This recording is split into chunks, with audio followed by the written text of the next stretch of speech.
and you'll be rich for the rest of your life. I try not to say the A word, the ALGO word, because TikTok listens to us. The algorithm does impact how you feel. You know, you do notice which videos do better versus which videos do worse. How do you catch someone's attention in less than 60 seconds? And how do you make it something that they're like, I need this in my life? Nearly impossible to do that in 60 seconds. But the people who perfect it are the people that you're going to watch and going to stick around. And where people are sticking around? Reddit. And its nearly countless subreddits about finance. And by far the biggest one of those is Wall Street Bets. There's a lot of social media platforms out there, but Reddit is like the social media platform for finance. Places like Wall Street Bets is where it all goes down. Started in January 2012, it wasn't long before Wall Street Bets adopted a 4chan-like etiquette, leading to their tagline, like 4chan found a Bloomberg terminal. We had all these unexplained stock moves, and we would be grasping for why stock XYZ jumped 20% in a day. And you would look at Wall Street Bets, and you would see people there talking about buying options in that stock, and it sort of, squared the circle, so to speak, and started making sense. And it was at that point that it was like, wow, we have to start paying attention to this. Some people on the platform really spend tons of time, and others are just looking for entertainment and to have a little bit of fun, effectively gambling or looking for an outlet, trying to make a little bit of money. Then on top of all of that, there were stimulus checks. Now, clearly, this money is going to people who need to use that to eat, to live, but there's a lot of people who use this money to invest in the stock market. And it's not just stock tips. People quote-unquote YOLO their entire life savings or stimulus checks on a single stock.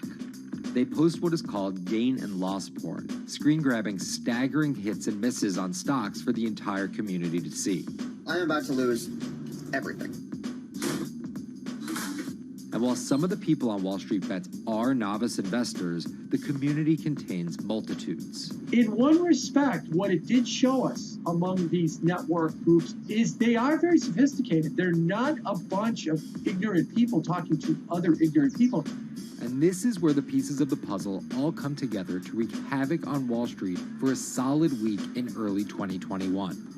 It's pretty clear that the combination of more people having retail brokerage accounts and trading apps and more people being stuck at home looking for some kind of entertainment and some kind of community online came together in this very singular way. What came together is GameStop. Let's go back to the beginnings of what happened with GameStop a couple of years ago.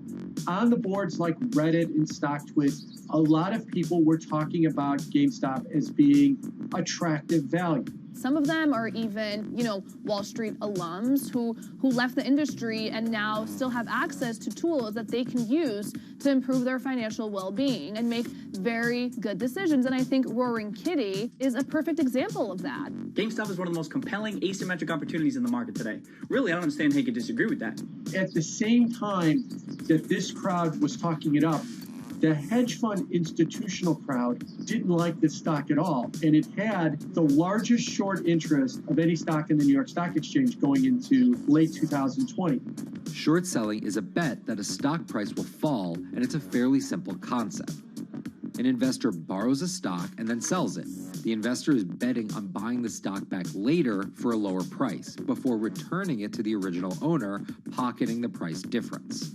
What a short seller would tell you is that they almost act as a policeman in financial markets, or they're at least looking for companies that aren't what they say they are. And that can range anywhere from an outright fraud that some short sellers try to expose to just a company that's not worth as much as investors think it is. The problem is, if the stock price rises, the short seller has to come up with the money to buy the stock back. And the more it rises, the more it costs. And that's what's called a short squeeze. And the hedge fund Melvin Capital was on the wrong end of that squeeze. Melvin Capital lost over 50% of its money in the month of January alone, just from being caught in the short squeeze of the stock. This is where the disruption comes in. One of the most wild stories you're ever going to see. GameStop shares absolutely going nuts. In less than a year, the company's stock has jumped from less than $3 a share to almost $350. Cheers! everybody. Roaring Kitty has turned $50,000 or so investment into some $14 million. Whoa.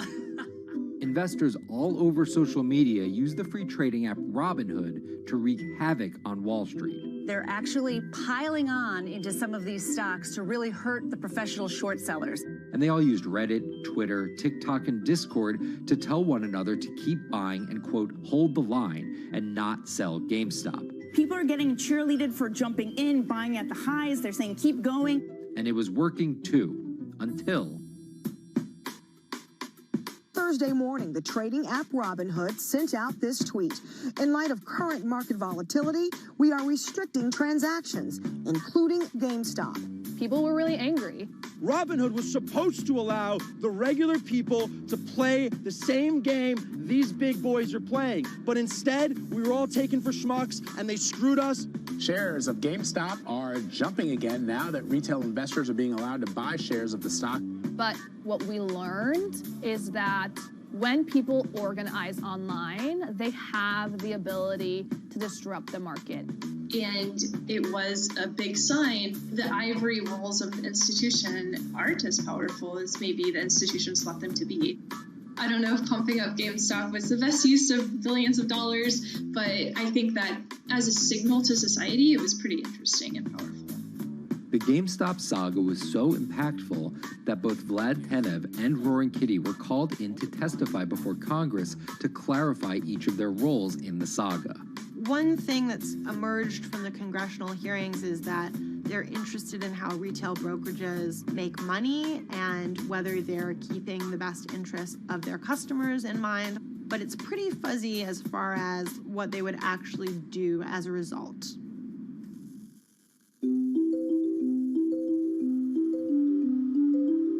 While the frenzy around GameStop eventually subsided, it didn't take long for retail investors to find other areas to invest their money. Take a look at Bitcoin going bananas over the weekend. Bitcoin forms a brand new all-time high. It was after GameStop started to drop that we saw Bitcoin really go up to over 60,000. How much further does this rally have to run? It's compelling to say that money shifted from one venue to the other.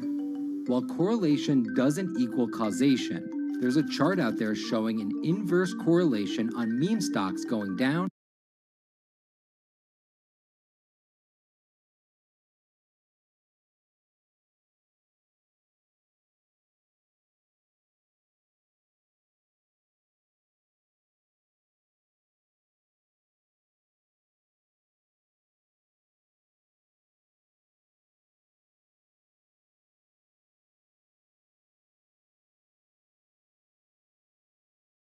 and cryptocurrencies going up.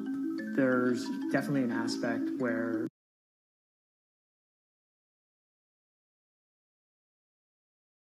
people are making money on stocks and then moving, they're agnostic, they're not hedge funds. They can invest wherever the hell they want. It's a classic sort of momentum trade. They're going to wherever the winners are and they're willing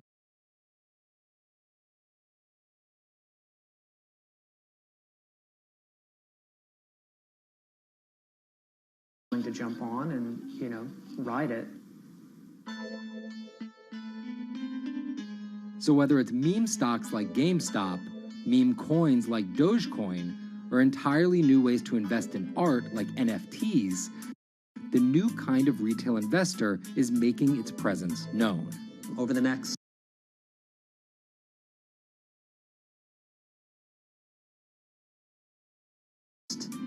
maybe 15 years, you're going to continue to see, whether by choice or by force, that baton go from older generations to younger generations.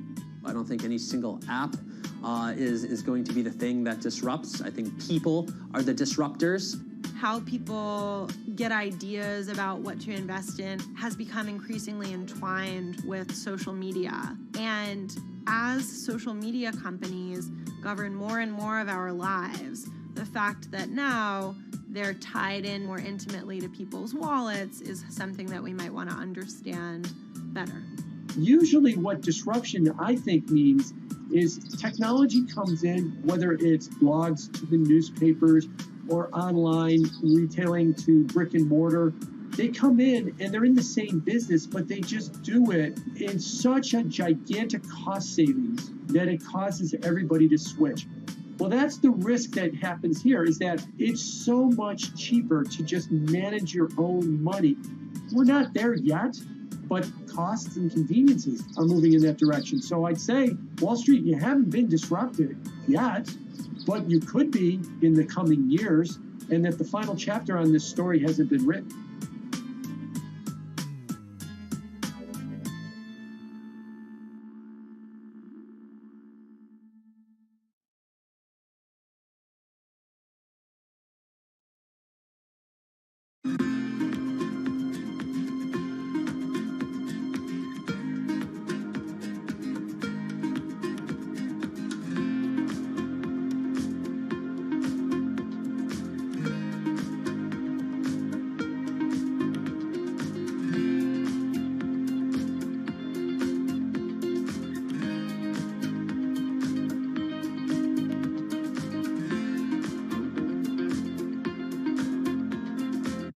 Meet Bloomberg's own David Nicholson. Now, his happy place is out in the field, on the open road.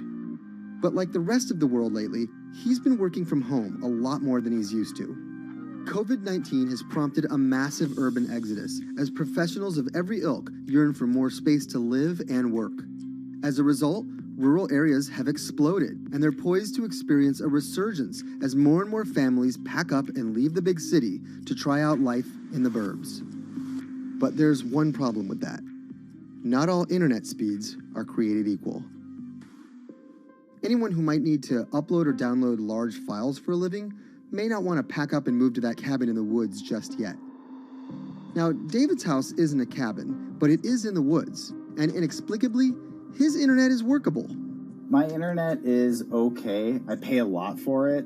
It's around $140 a month.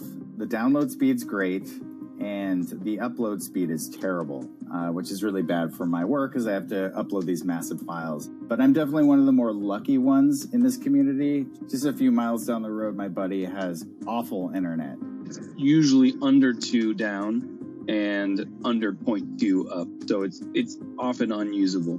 Some days it's around 1, and other times it'll drop down to about 0.2, 0.3. I just want to be able to have internet at my house without having to go outside the normal ways of acquiring internet. It's really frustrating. We're literally miles, a few miles away from downtown, and it just cuts off.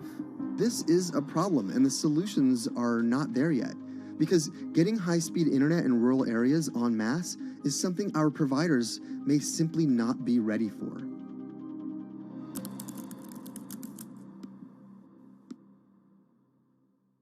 If your internet service doesn't have fast download and upload speeds, then you don't have high-speed harmony. You have. Americans on average pay about $70 a month for internet at home. But in rural areas, it could cost a lot more for a lot less service. So the pricing for a fixed wireless provider here can be something between $80 and $150 for about 25 megabits per second. However, gigabit service, which is 1,000 megabits per second and symmetrical, is running at about $119 a month or $130 a month. That's John Paul. He co-owns Spiral Fiber, an internet service provider here in Nevada County, California. And for the past 10 years, he's been trying to bring an affordable fiber optic network to town. It all started when he applied to be part of the pilot program for Google's fiber service. Across the country, civic boosters have been going to extremes, chanting, singing, Google in the morning, and marching, trying to get the search engine giant to look at their town. The internet these days is crucial to be in the world, to be a part of the world, and to be connected to your community. Google ultimately went with Kansas City, Missouri, which left Paul on a mission to get funding to lay out fiber optic networks for gigabit service.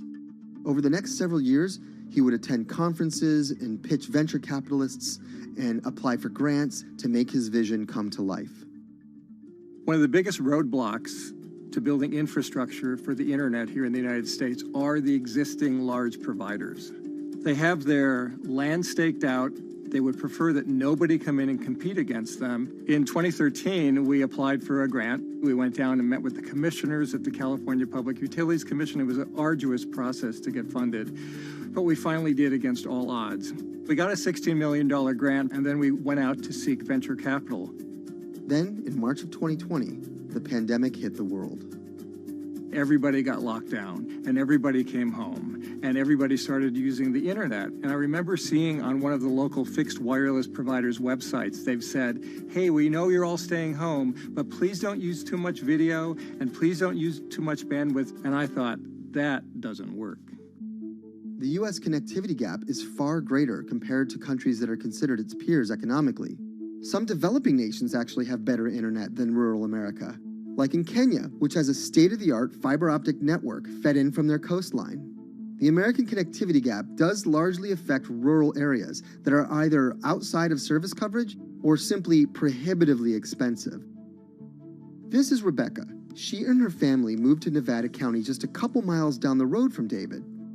They took for granted that high-speed internet would just exist in the area, and it's not something they even bothered to check on before buying their house. Turns out, all they got was dial-up. We wanted to move where we had a little more space, room for the kids to run around, just be out in the mountains a little bit more. Having come from a bigger city area where Wi-Fi is pretty readily available, we hadn't really considered that in our purchasing of the house, whether that would be an option or not. When school started, and now that we are remote learning with our children and we're doing everything from home, we didn't have the option to do that at our house. So every day when school would start, we'd have to pack the kids up and we'd go to my in-laws' home. They have a little cabin up in this area that does have Wi-Fi already. Rebecca's situation is the norm in rural America. According to data from the Federal Communications Commission, just 4% of urban Americans lack access to broadband internet. That's compared to almost 40% of people who live in rural areas. While that was the case, there were also racial and socioeconomic divides in terms of who had that access. In addition to that geographic difference, low-income African-American students, Latino students, and first-generation college students were more likely than others to have only one device at home that's shared among multiple siblings and or lack access to that actual connection. For most American towns, there's also a lack of competition, forcing internet prices up. And large providers like AT&T and Comcast aren't incentivized to expand service to these rural communities. This is how Xfinity makes life simple, easy, awesome. So in our area, we have a small imprint of Comcast, but they're not going to go out to the more rural areas. It's just not cost effective for them to do it as a large company. In order to lay fiber cable, you're actually physically digging trenches into the ground. And for internet service providers, they're primarily focused on maximizing their profits. And so the fewer customers you have, in any square mile and the more fiber you have to lay, that's just kind of harder to pencil out from a purely economic standpoint. AT&T released a statement on the matter, expressing the need and desire for government assistance to fund fiber optic expansion to areas deemed unprofitable. Comcast released a similar statement encouraging more public-private collaboration on this effort. Federal agencies do offer grants to help communities build broadband networks, but many have argued that there's not enough flexibility on how to use these funds. The COVID-19 relief package passed by Congress in March and signed by President Donald Trump awarded $43.3 million to 51 projects on the East Coast alone. But it also stipulated that these projects needed to be up and running by December 30th. For contractors who plan projects months and years in advance, it's a scramble to rearrange their schedules to meet that deadline. So what we've been asking the federal government to consider is at least have, as long as the projects are getting started, knowing the projects are being put into place to expand both remote learning, working from home, and opportunities like that that are truly driven from COVID. We're moving as fast as we can regardless, but hopefully they'll give us some more time. Talking to John Paul, it's clear that he believes broadband is something that can transform a community and should be considered a public good. One of the first communities to come on in the United States with full-on gigabit service was Chattanooga, Tennessee. Now, they're a bigger city, but they're a city that was economically in a downturn. In the last 15 years, the city of Chattanooga has turned around in an amazing way. It's a nexus for young people to move to. It's a place where technology happens. It's not just about logging on to Zoom, to connect with your colleagues who might be in New York City. It's also your ability as a small business, operating in the town of Nevada City or wherever it may be to, quickly upload your payroll documents or something onto the cloud, or to quickly, swipe a customer's credit card. There's just some really basic business functions and mechanics that I think people in big cities really take for granted, and that are just going to be a much bigger challenge for small business owners in rural areas.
Historically, the marginalized people, you call them as untouchables or Dalits, they have been kept away from the center of the knowledge. Once you are born into a caste, it is very difficult for you to grow beyond that. You are stuck in that identity.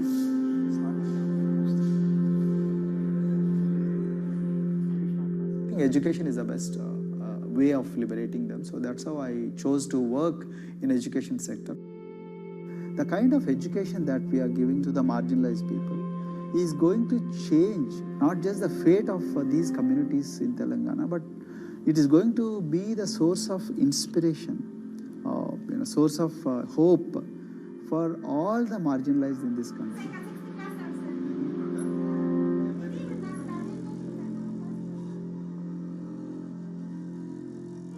Greatest flight in India is the system of caste. For generations of Indians, the social code known as the caste system has defined how people earn a living and whom they marry. Although outlawed 7 decades ago, castes remain a significant factor in deciding everything, from family ties and cultural traditions to educational and economic opportunities. Dalits, people who are on the lowest rung of the caste system, constitute almost 1/5 of India's population of 1.3 billion. Not able to afford the high tuition of private schools, many are forced to attend government-funded institutions, which in the past have suffered from poor infrastructure, lower education standards, and high student-to-teacher ratios. But Dr. Praveen Kumar is trying to change that.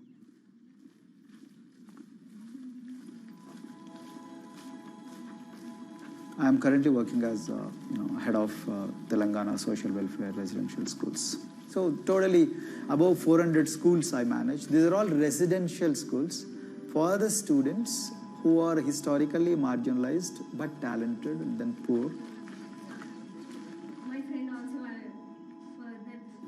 Of them, 60% are girls and then 40% are boys, because girls are more marginalized among the marginalized. Their voices are always suppressed.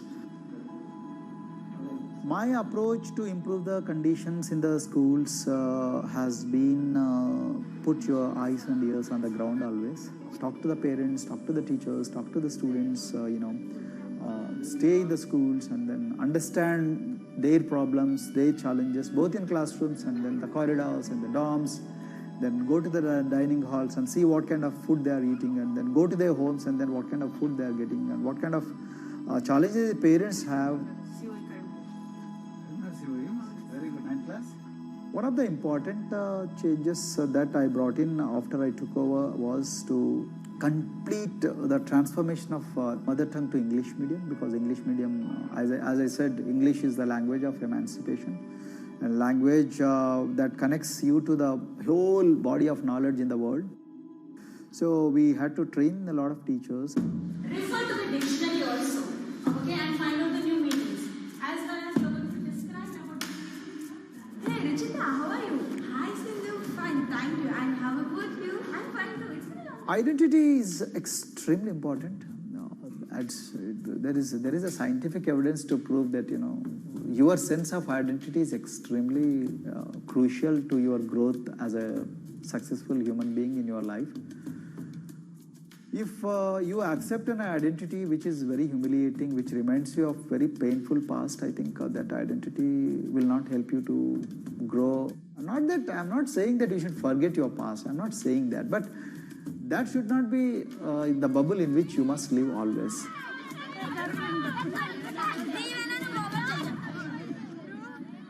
Sweros is an alternative identity. S stands for state, W stands for welfare, Aero, SW, and then Aero is Swero.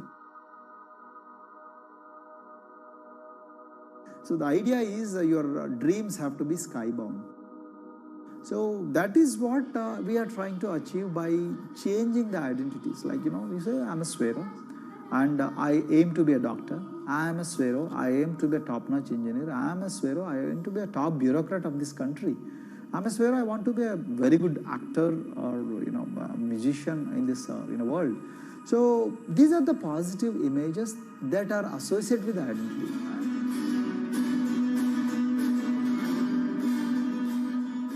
Just to give an example to you, in 2012, in our institution, we used to produce about 6 doctors per year. But because of our, this self-liberating ideology of Sveroism, we have, this year, we have produced about 189 doctors. This is phenomenal for any poorest of the poor people. You know how difficult it is to get into a medical colleges in this country. So, but today, because of this ideology, the students have been able to achieve this, feat. Pujita has been a farm laborer, and her parents themselves are agricultural laborers. And then this girl used to sell vegetables, but thanks to the residential education institutions, she came to the Gaulidoddi campus, and then she toiled very hard for 1 year, despite many problems. And today, I'm so happy to share with you that she has joined one of the prestigious medical colleges in the state of Telangana, Usmania Medical College, and then in future, she hopes to be a gynecologist. So this is the journey our children are hoping for. Similarly, the Mount Everest expedition. At Mount Everest expedition, we are very fortunate enough to place the youngest ever female in the history of this world on the peak of Mount Everest. How did this happen? It's all because of an ideology that helps you to liberate yourself.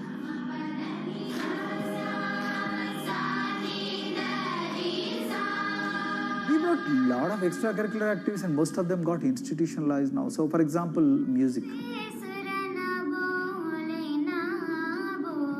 Similarly, the games. We have so many coaching academy. We have boxing academy, we have wrestling academy, we have handball academy. So we have, kabaddi, the traditional Indian sport. We have golf. We have introduced the golf also. Like golf is generally played by so-called rich people, but today even poorest of the poor people also are being trained in golf in our schools. Wow. So our intention has been to give all 360 degrees, type of opportunities to the students, so that whoever is interested in whatever activity, they can go and then do it. Break the barriers, break the fence, at least mentally, because poor people have been programmed to be victims, programmed to be subjugated, programmed to be on the margins, always, programmed to feel inferior. We wanted to change all that. There are certain games which are exclusive to rich people. There are certain languages which are exclusive to middle class and upper middle class in this country. To put it in one word, The sole aim of introducing all these co-curricular activities is to break the stereotypes which are recklessly imposed on these people. Their stereotypes Dr. Kumar knows all too well. Born a Dalit, his grandparents were labourers and access to the village well was restricted. Dr. Kumar credits his parents' belief in the power of education with helping him realise his aspirations. He went on to join the Indian Police Service, attended Harvard University, and then began pursuing educational reforms back home. I attribute whatever I am today, it's to my mother primarily. They educated me in the village, although there were no good schools. So then I stayed in social welfare hostels, the hostels which are managed by government for the poorest of the poor kids. I passed with reasonably good grades. Then I went to university and then I faced worst form of discrimination in the universities. Like there were, in those days I'm talking about, so the bathrooms and the toilets were exclusively meant for scheduled castes and scheduled tribes. We used to fight discrimination on one hand and then again, try to excel in academics, day in and day out. So that's how I came to education, because I deeply believe that education is the only important weapon that can really, place the poorest of the poor people from a very victimhood orbit to a prosperous orbit. I think in future, this is going to be a game changer for the marginalized in this country.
If you look at a thermal image of a city and then compare that to a map of vegetation, you'll find that where there's greenery, the temperature is lower.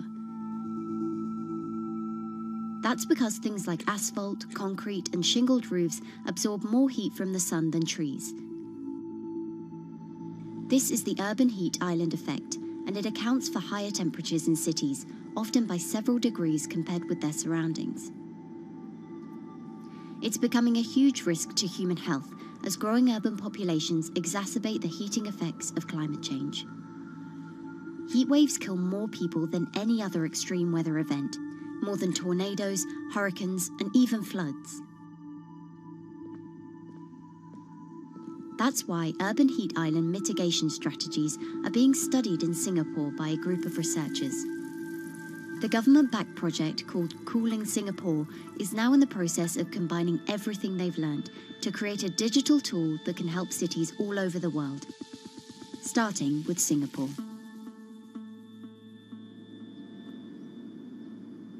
In Singapore, close to the equator, temperatures regularly rise above 32 degrees Celsius or 90 degrees Fahrenheit. And the city structures only make it worse. And that is also the case for Singapore, which is basically a concrete jungle, more urbanized, more developed city. And even in Singapore, what you have is a situation whereby there's a temperature difference of 7 degrees Celsius between the more urbanized and the more rural areas. The government has taken drastic steps to keep temperatures down. This is Gardens by the Bay, an award-winning park. And inside this greenhouse is a pleasant 24 degrees. That's because the dome, along with 24 nearby towers full of thousands of people, is chilled by what's probably the world's largest underground district cooling system. It uses a large central plant that cools water and then pipes it into banks, residential towers, an exhibition centre, shopping malls, and the city's iconic Marina Bay Sands hotel and casino complex. So one of the biggest perks of using this system for the buildings is that they can save 40% in terms of electricity usage compared to your traditional air conditioners. And with Singapore relying on natural gas for most of its power, this new system means emission savings equivalent to removing 10,000 cars from the city's roads. That has big implications for the rest of the world. If things stay as they are, more than a third of the world's electricity could end up being used to cool buildings and vehicles by 2050. As the world gets hotter, gets warmer, there is a greater need for air conditioning and as well as refrigerators, for instance. And the more people are buying these household appliances, the more energy usage they use, and they release heat more, and that then exacerbates climate change. It's a vicious circle. And so since 2017, researchers at Cooling Singapore have been identifying design solutions that reduce our need for so much cool air in the first place. One thing many cities have in common, and that's the importance of vegetation. That's a very important measure to mitigate the urban heat because of the shading effect, of course, and the psychological effects of the vegetation, and also because of the possible evaporative cooling effect of the vegetation. Vegetation can be, of course, on the ground floor in form of trees and shrubs, and you can walk under them. This is the so-called canopy layer that the vegetation forms above us. But vegetation can also go up the facades of buildings, and it can go to the roof of the buildings. Luckily, Singapore has been striving for the garden city feel for quite some time. It was a vision initially introduced by then Prime Minister Lee Kuan Yew in 1967 to make life more pleasant for people. And today, Singapore is one of the world's greenest cities in terms of urban vegetation. Kampung Admiralty, a community centre that contains health facilities and social spaces, now provides more green space than the plot of land it was originally built on. It's topped by a roofscape of staggered terraces covered in local plants, which functions as a community park. And a village green in the centre that contains farm plots for residents to tend to. Park Royal on Pickering was designed as a hotel in a garden that doubled the green growing potential of its site. There's now 15,000 metres of sky gardens, reflecting pools, waterfalls, planter terraces and green walls. And the government has big plans as well. Singapore actually has a plan to plant 1 million trees and add more green spaces over the next 10 years. It is actually a mix of wanting to reduce the urban heat island effect, but on the other hand is also to get the people to be more connected to nature. But it's not enough. The city-state has still been warming twice as quickly as the world average over the past 6 decades. That's why Cooling Singapore has developed a catalogue of other potential heat mitigation measures. When you try to mitigate the urban heat island effect in a city or in any building, in a village as well, the first place to start is by shading of the windows. You have to keep areas clear so that the wind can move through it. Water of a certain depth can act as a very good thermal buffer.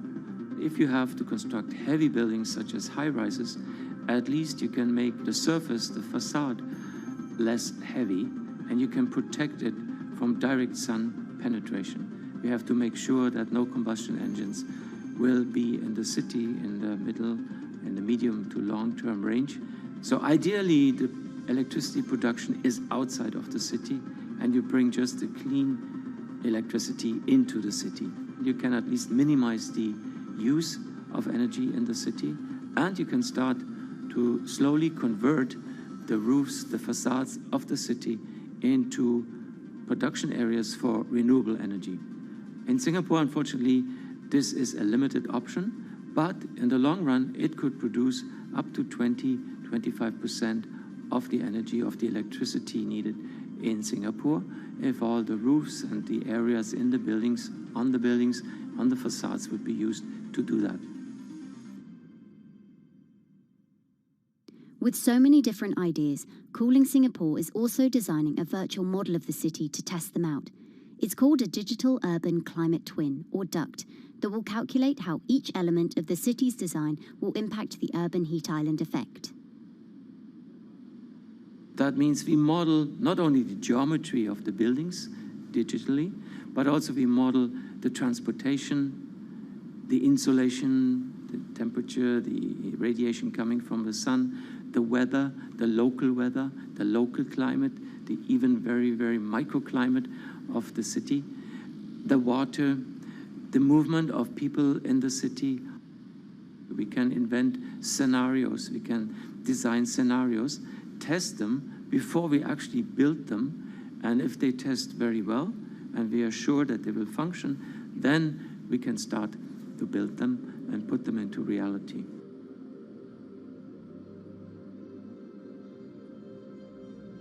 Singapore will be using this new tool to figure out which actions it should take next. And the model can be applied to any city, whether it needs to keep heat out or keep heat in, which will ultimately save energy, slow climate change, and improve our quality of life. So this is something that Singapore will be able to export, maybe even together with its city development systems that it already has.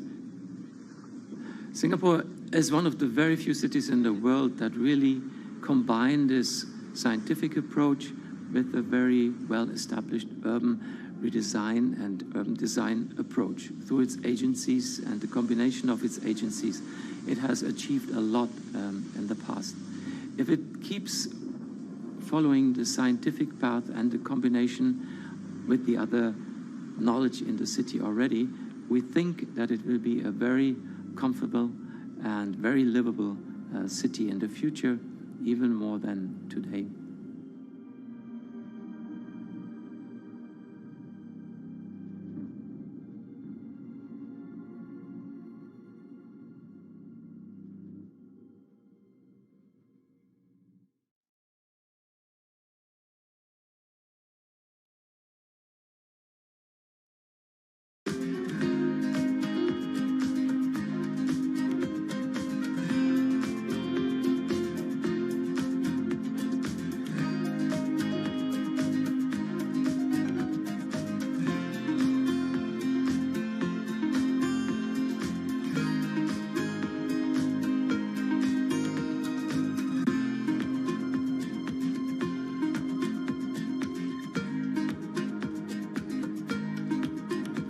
Times are tough. Jobs are scarce. It's risky to be outside and around others. Seems like there's very few ways to make extra money during a pandemic. So I guess I'll just hunker down and binge social media until this all blows over. Wait, don't these people make money? How do these people make money?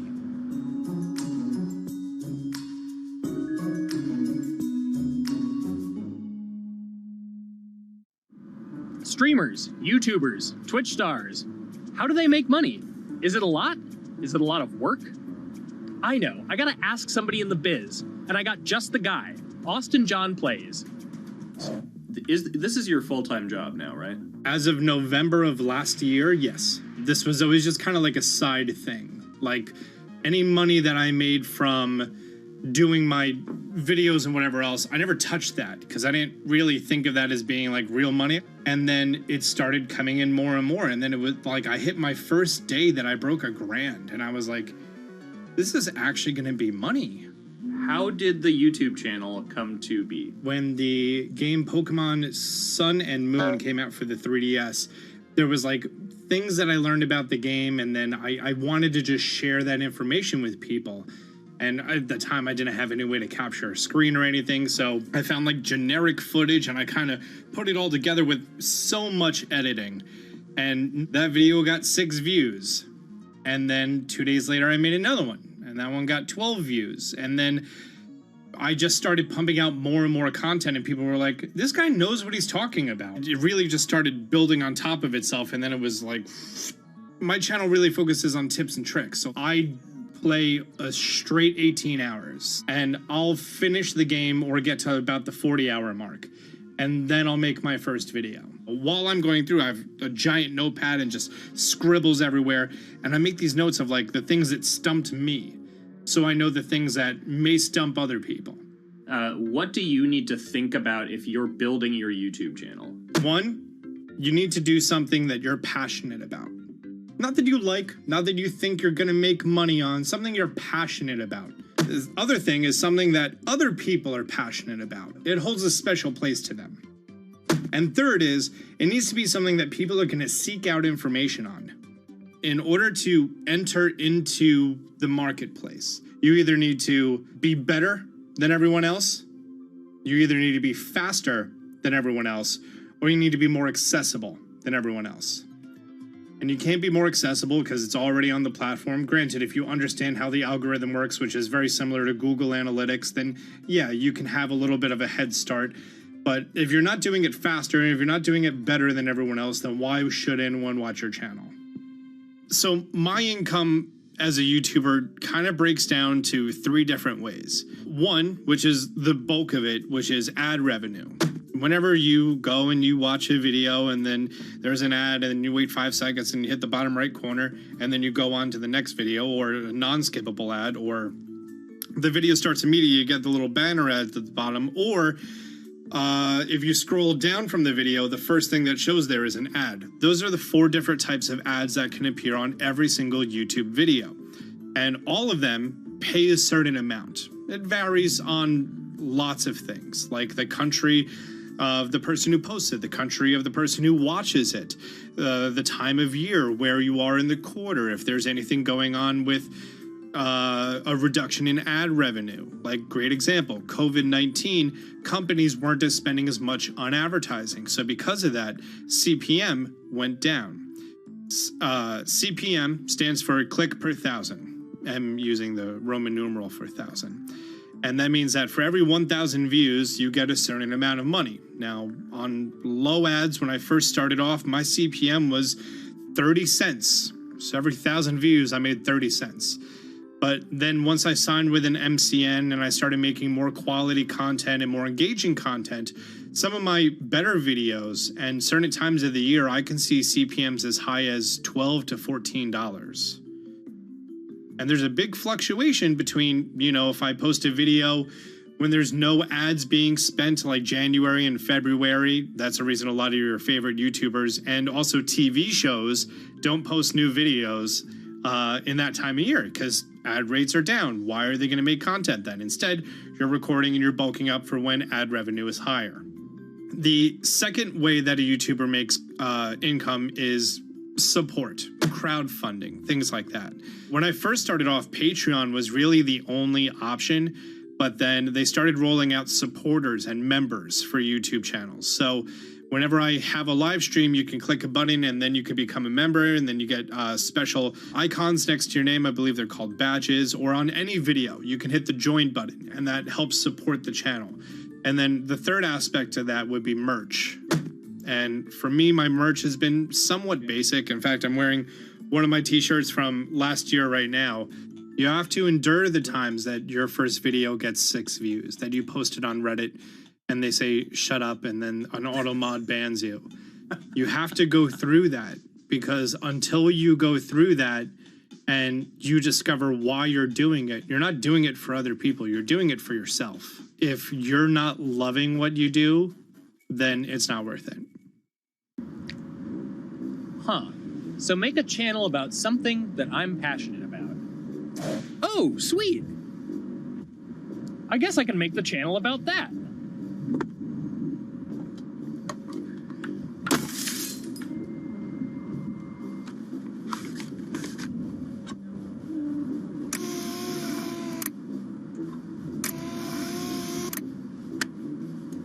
Now, how do I grow an audience? How do I get popular? It's all about diversification, right? You have to have a massive Twitter following. You have to have a massive Instagram following. You have to have a massive YouTube following. Of course, you have to be on Twitch, which is the key platform. But basically, any way you can get in front of your audience, you can engage with your audience, is going to drive those clicks, which ultimately drives the advertiser revenue that you get back from all of these platforms. It's me and Dan playing video games and talking in a funny manner over them. They're not just people who are good at games. They're actually people who are good at online engagement, online entertainment, first and foremost. You have the right to remain stylish. Anything you wear can and will be used against you in the court of fashion. The streamer is either very, very talented at the game. The best player in the game is generally going to draw a crowd because people like watching people who are very good. On the other hand, they're either very, very good or funny, charismatic, whatever it is on that side. Oh, no. You know, it becomes more of a show where they talk about other things outside of the gaming world, and gaming becomes really just a backdrop and an excuse to engage with that audience. There were those weird, like, Ronald McDonald, like, straight to VHS movies. You remember those? I'm personable, I'm chatty. I would kind of, you know, when boring things were happening in the game, I would ramble on about, you know, movies I'd watched or books I'd read and, you know, or conversations I'd had and stuff like that. And so I think being personable was a big part of that. It's not just getting on and playing games. It's getting on and being an entertainer. You are putting on a show. All right, now let me go ahead and grab the samurai sword that every gym has. Okay, he's dead. To have a larger audience and to have that audience, I think, stay with you, you have to bring something extra. You know, you have to find your niche. You have to find what works and what connects with the audience and what makes them laugh and what makes them keep coming back. You got to make it a little more exciting, all right? Throw in a hanging bishop. Have everybody in suspense for a moment. I think the real most important thing is to just get used to being on camera. Like in any sort of performance thing, is get used to talking on camera. You know, my first few videos were terrible, but because I sat down and did it for 6 to 8 hours a day, I just got used to talking and I got over that uncomfortable hump. If you go into Twitch purely with the expectation that you're going to make money, make a job out of it, have all this growth, and it's going to be great, you're probably going to burn out prior to getting to that point because there's very little payoff for a long time, right? Like multiple years generally before you really start to see a payoff. And so, you know, those first few times you're streaming, nobody is there. One person shows up every 30 minutes, says hi, maybe, and leaves, right? Like, it's very discouraging, I think, for a lot of people. And so you have to be there just loving it. You have to love talking to yourself when nobody is around. You have to love just the game that you're playing, all of that stuff, because it takes a while. And I think a majority of people burn out prior to getting to the, like, profitable point of it. And there you have it. My very own YouTube, Twitch, Discord, and streaming channels all ready to go live. It's a veritable social media ecosystem just on the verge of thriving. So, don't forget to smash like and subscribe, and visit my Patreon for perks. Also, go to my merch page. And one last thing, stay cool, my friends.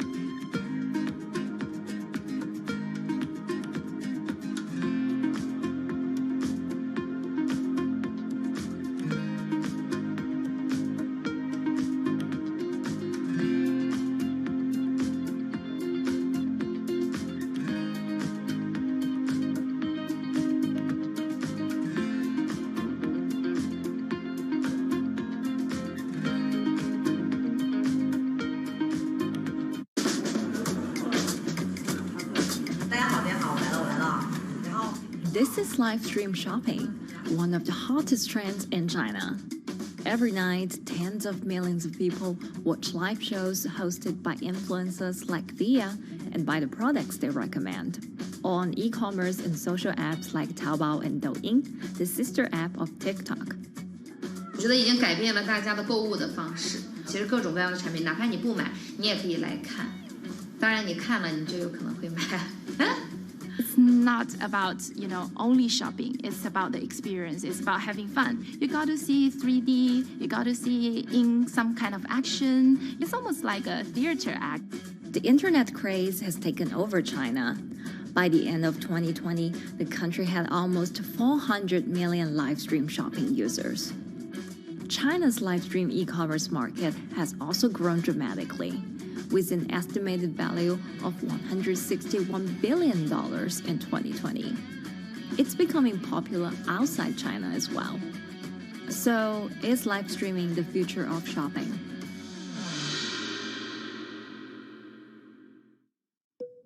Live streaming is not a new thing. In China, it started in 2015 with the rollout of 4G. And it was first used for entertainment and socializing. Many live streamers performed for their followers or chatted to them, making money by receiving virtual currency and gifts. In the West, live streaming is mainly the domain of avid gamers. In China, it's broken into e-commerce. China actually has a very big e-commerce empire, so it uses these super apps, what we call that you have payment, you have search of information, you have recommendation system, and you have huge amount of goods available on the platform, and as well as a lot of consumers. So with this advantage, they merge these features of live streaming to make the influencers actually sell goods. Here is a perfect choice: nice neutrals, beautiful print, nothing overwhelming, and the warmth and comfort of flannel. This is item. Traditional TV shopping involves a one-way direction, whereby a host introduces a product, demonstrates certain things, and say, call this number or something. But live stream shopping is live. That in itself is a very, very big difference. It causes different psychology. And live stream shopping is a very entertaining way of actually engaging someone else. When you shop, actually, this live streaming video will continue. It will minimize into a corner, and you can buy the items and pay all on the same app. And after that, the live streaming screen will just enlarge by itself, and the promoter will come back to screen. So it's very convenient. Taobao, one of China's biggest e-commerce platforms owned by tech giant Alibaba, added a live streaming function in early 2016. In the following years, other e-commerce and social platforms like JD and Douyin also integrated this feature. 开头的时候还是有很多的挑战的，对画面的这个流畅，然后是否能够很真实的去还原商品，它其实在这个上面是有很高的这个门槛跟技术的这个卡口在的。不管是我们的这个用户的接受度，还是商家的这个上手的这个难度都很高。但是这几年下来，基本上燃点在不断被突破的。Over $70 billion worth of goods was sold via live stream on Taobao in the year through March 2021. Latest surveys show that over 60% of live stream users in China were watching shopping shows, and over 65% of them shopped at least once via live stream. In 2020, live stream shopping got a huge boost during the pandemic, when millions of people were in lockdown and many retailers were pushed online. People, during the lockdown, felt like there's a need for more social interactions. This live platform creates an interesting kind of environment that gives people the sense that I'm actually interacting with you. And then live stream shopping brings in a lot more variety of things that people could buy and satisfy, the sense of losing control, especially during the pandemic. At the heart of this craze are the top influencers who have tens of millions of followers and sell products worth millions of dollars every night. They often use their star power to get bargains from retailers, which in turn boosts their own sales and influence. So if you think about China's live streaming, you have to know the king and queen of the influencers. The queen of live streaming, Via, she is actually having the biggest viewership and the biggest sales volume for a long time on Taobao platform. She can sell everything from like Gucci sunglasses, lipsticks, homes and cars. One time she offered her followers to go on a Tesla ride with her, and she even, for once, sold a rocket launch in her live streaming room for 40 million yuan. 接下来我们真的要上火箭。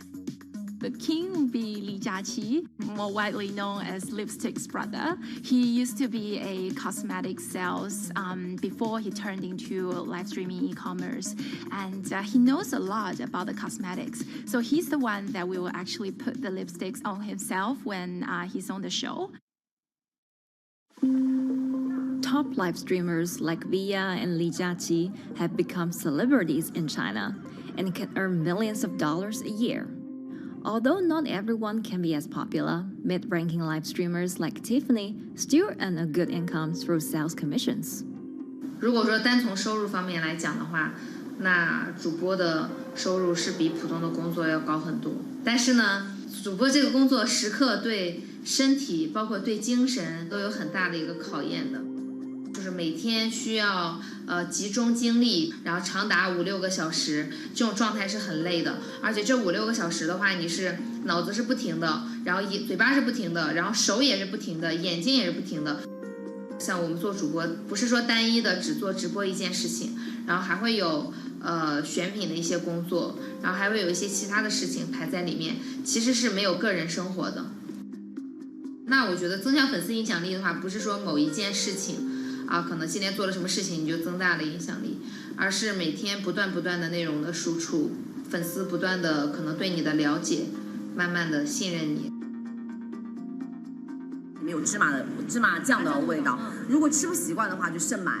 A lot of successful live streamers are generally very good at communication. They're very good at articulating very simply what a product does, what a product doesn't do. In order for them to sell, they need to be trustworthy and appear trustworthy, and they need to, show in some ways that they're authentic, right? So for Via and Li Jiaqi, they are able to articulate that quite a bit through their body language, through what they say. For example, Li Jiaqi will also sometimes say bad things about certain products because to him that's his honest opinion, and sometimes people want to hear that. And so they seem very credible, they seem very trustworthy, and don't forget, they're also very entertaining and very interesting. If you're familiar with Li Jiaqi, he won a Guinness record for like the most lipstick applications to models in like 30 seconds. So if you're able to create a lot of buzz with interesting things that you do, people who may not want to buy lipsticks will also stream in just to watch what he does. And then from there, you might get hooked. 这就是一般女生出门的时候涂的口红的颜色。Live streamers also use sales techniques such as limited time or supply. This sense of scarcity can often encourage viewers to buy. The platform in itself creates and enhances some of these things because you see it live. Something we call social proof has taken over, meaning that, hey, other people are interested, other people are joining in, other people want the same product. And they add it in the chat and they ask questions and they say, oh, I want this too. What happens then? It makes the whole product even more scarce. But it's not just influencers. Local farmers, luxury brands, even mutual funds have also started their own live stream shows. Working with very top-tier live streamers can be risky. It's not necessary that the benefits will end up with the brand. So we see company executives opening their own shows. And we see like P&G have their own sales room, which runs shows every day as well. We also have like local governors in like small towns to sell their agricultural products. So the live streaming is definitely transformed the way product owners can think about how to reach their consumers. And it enables a lot of players to actually sell. Live stream shopping is going global. Merchants in Southeast Asia have embraced this trend. And in the West, Amazon has upgraded its live streaming function, adding interactive features like chat rooms. Companies, including Google and Facebook, are also developing and investing in technologies to integrate video and e-commerce. 直播电商它其实已经开始成为主流，它未来的发展空间跟潜力都是巨大的。接下来大家会越来越依赖这种购物方式，会变成一个比较日常化、比较规范化的这么一个趋势。If you look at the numbers alone, their numbers alone, Li Jiaqi's numbers or Via's numbers, you know that they can sell and you know that they can generate revenue. are they able to sustain it over a long period of time? It depends on how innovative they are at changing some of the things that they do. But you can't expect consumers one day turn into virtual shopping for good. There will be the nature of us that crave to go into the store, to touch the goods and actually wear it and see how it looks like and walk around in that with our friends. And those things wouldn't be replaceable with live streaming.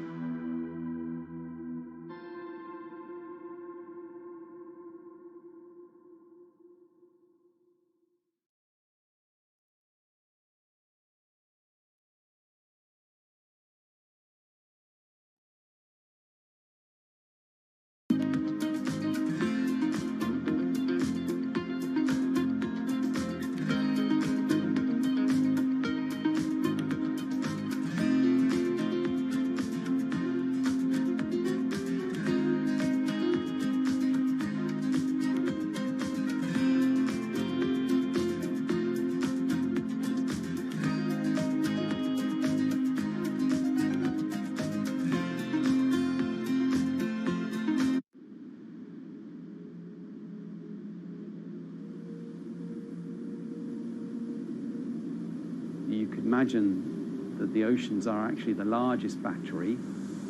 We're storing huge amounts of energy in the oceans. The wave motion can be very deep. It can extend down several hundred meters. And once it gets to the near shore, from about 50 meters, the whole water column is moving backwards and forwards. As we search for ways to reduce our reliance on fossil fuels, some are looking to a largely untapped potential source of renewable energy. In theory, waves off the coast of the United States alone could generate over 2 trillion kilowatt hours of electricity a year, enough to power more than half of the country.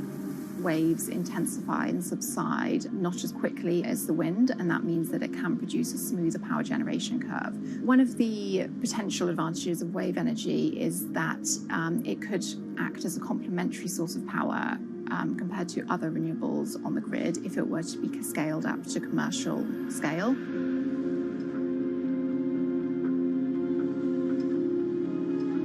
For decades, engineers have been trying to convert wave energy into electricity, but a host of technological and financial challenges have complicated their efforts.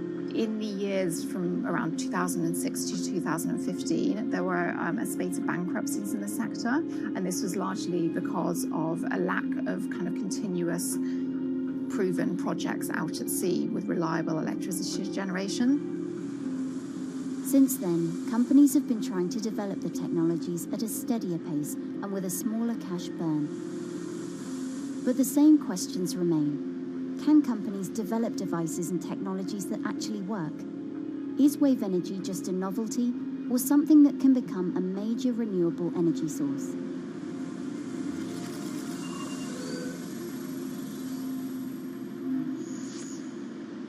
The sea is a very challenging environment within which to operate a power project. So seawater is corrosive and conditions are very rough. So this means that power projects don't have a very long lifetime, and it increases operating and maintenance costs.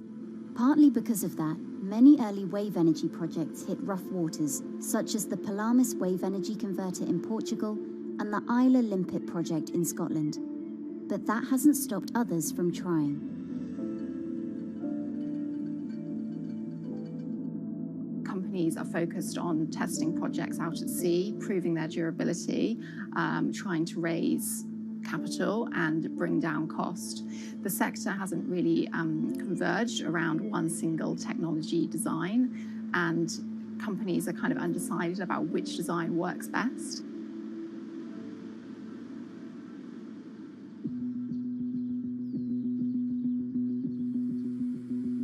Finland-based AW Energy is a veteran in the sector.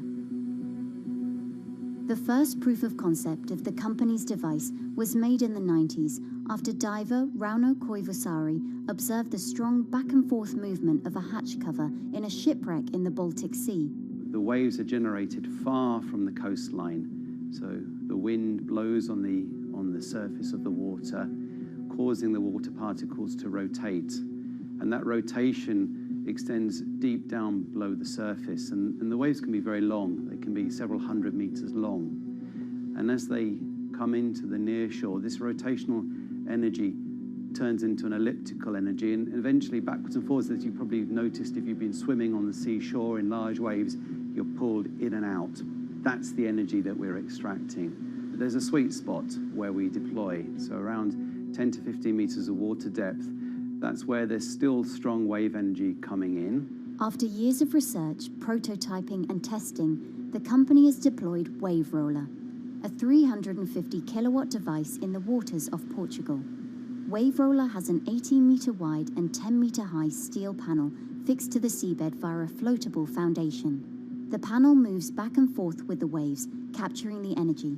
It's submerged in the depth of 15 meters, so it's protected from the extreme waves. We generate electricity by capturing the movement with hydraulic circuitry in a machine room underneath the surface. That hydraulic energy we turn to electricity with hydraulic accumulators and hydraulic motors, and also a generator. The Wave Roller has survived large waves at sea for over a year and delivered electricity via an underwater cable to the grid in Portugal. Meanwhile, the company has won a €2.5 million grant to work on an upgraded version of the Wave Roller, aiming to increase the electricity generation capacity to 1 megawatt. The upscaled device would have a bigger panel, 2 power takeoff units, and improved software to control the energy production. We have taken into use a wave prediction algorithm that kind of tells us what kind of waves are coming into our device. That gives us few seconds to prepare for capturing more energy, and the difference in that is significant. Our future plans are to deliver technology around the world. So I'm hoping we can be working on delivering technology to projects in Asia and also in the American continent as well.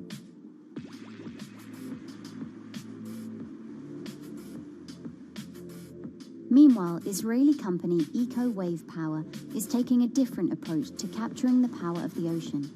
For the company's founder, Inna Braverman, developing new sources of renewable energy is a personal mission. I was born in Ukraine in 1986, and 2 weeks after I was born, the Chernobyl nuclear reactor exploded, causing the largest in history nuclear disaster.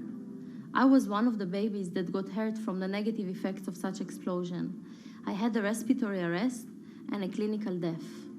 Luckily, my mother, a nurse, approached my crib on time and gave me a mouth-to-mouth resuscitation, which saved my life. I got a second chance in life and decided to do something good with it.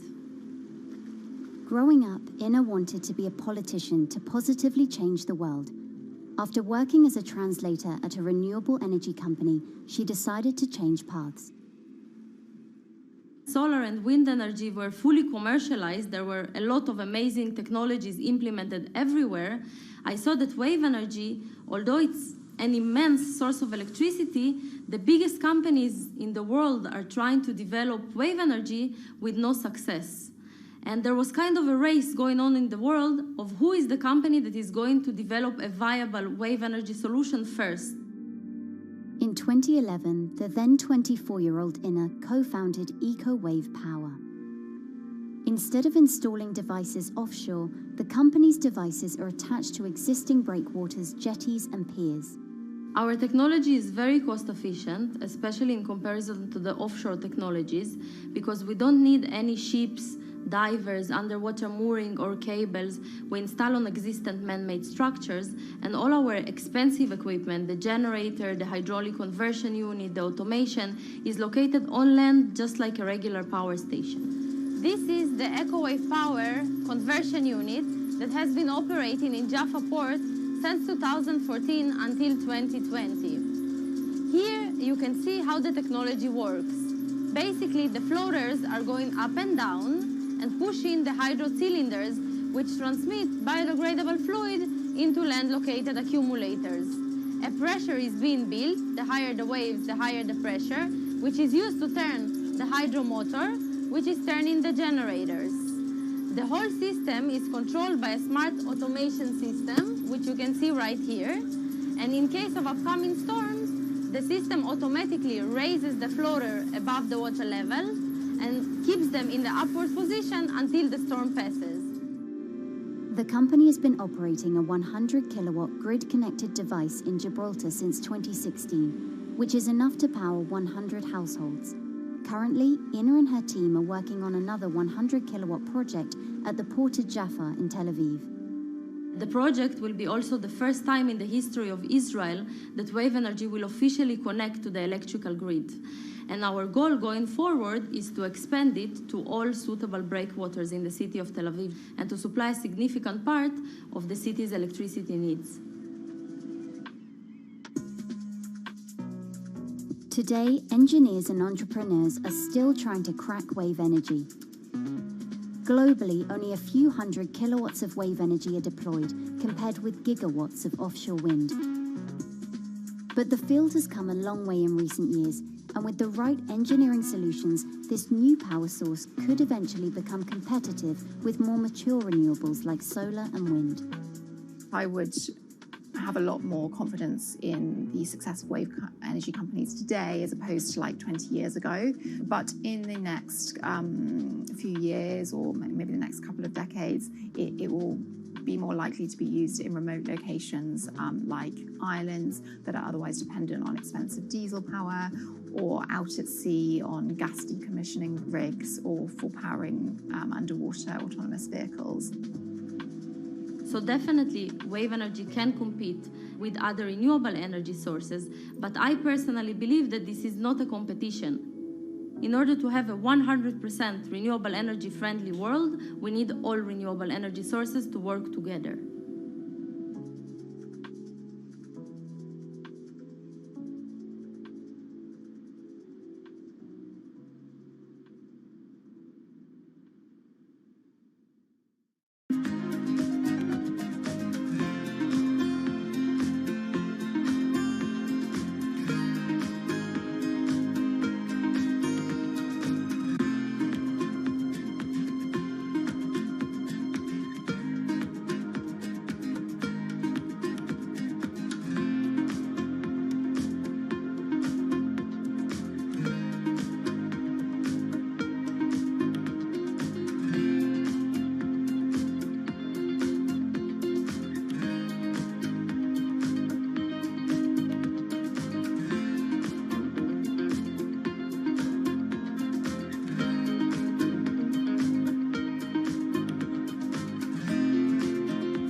Who are all these people from? Who are all these people from?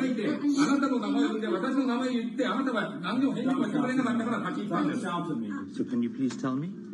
I'm not going to...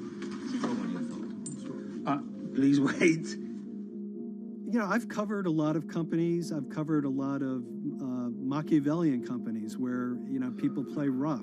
I don't think I've ever seen anything on the scale of Nissan. He is making you, but you act from this side. I mean, it's corrupt. The system is...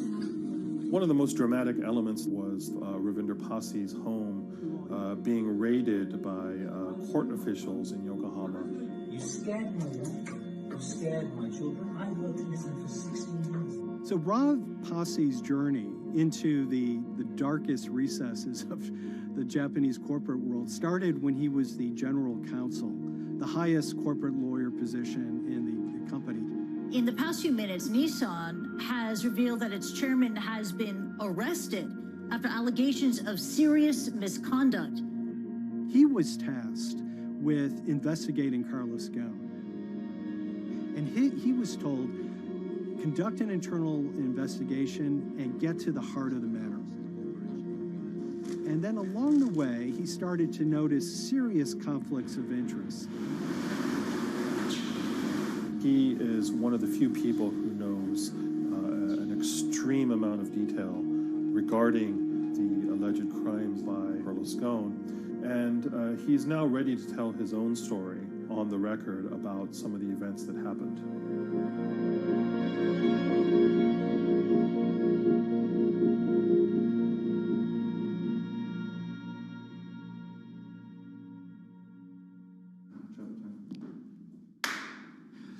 My name is Ravinder Passy. I'm the former Global General Counsel of Nissan Motor Co. Limited. And you could say, yes, I had a front row seat in terms of what was going on.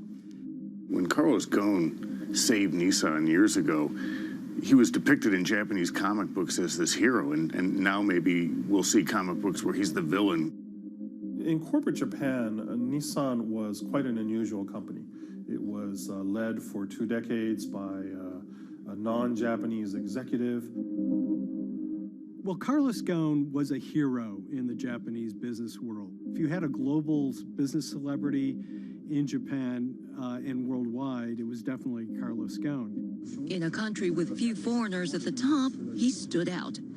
But over the years, he saved Nissan from bankruptcy, allied with Renault and Mitsubishi, and turned the alliance into one of the most competitive in the world. Yet as the years went on, I think his ambitions changed a little bit. He started thinking about legacy plays, and one of them was to really tighten the alliance between Renault and Japan. And unbeknownst to him, there was a contingent of senior Nissan executives that were really felt threatened by that move. They really thought that they would lose complete control of the car company, and even in the government, there was probably a little bit of anxiety about a national champion in the auto industry falling under full-blown foreign control. Carlos Ghosn was an auto industry leader, respected by many in Japan. Now he's in jail. The arrest of Carlos Ghosn came completely out of the blue. This was in November of 2018. He was coming to Japan on Nissan's corporate jet for a regular executive meeting, and he was met on the tarmac by Japanese authorities who whisked him away to jail and charged him with financial misconduct crimes. So what happened was that a power struggle ensued inside the company, and somewhere along the way, it was criminalized. By that I mean that there were allegations leveled at Carlos Ghosn about the way he reported his pay to Japanese authorities, the way he handled money inside the company, that in other contexts might have been a board action, might have been handled internally. A number of executives at Nissan decided to take this difference and take it over to the Tokyo prosecutor's office, and that unleashed a chain of events that would shake the entire auto industry. So after Carlos Ghosn was arrested, Nissan launched an internal investigation into the events that led up to his arrest. So Rav Passy was tasked with investigating Carlos Ghosn, and he was told, get to the heart of the matter, find out what Carlos Ghosn did wrong and bring it to our shareholders. Yeah, it's really complicated because you had various things coming out of the weeds. 2018, the investigation has started, and we become aware of matters in terms of conflicts, actions by certain individuals that cause some concern because things might not quite be what they seem. So in our story, we really took a close look at Harinada and his role in Carlos Ghosn's downfall. Harinada is one of the most fascinating figures inside Nissan. He's also a lawyer. He's originally Malaysian. Hello, Mr. Hari. And he had a meteoric rise through the company and became very, very close to Carlos Ghosn and other top figures. He had a front row seat at all the major strategic deliberations at the company. And when he discovered that Carlos Ghosn, as his final legacy play, was going to tighten the relationship between Renault and Nissan, he made a decision to go against Carlos Ghosn. And he became one of the key figures that decided that Carlos Ghosn had to go.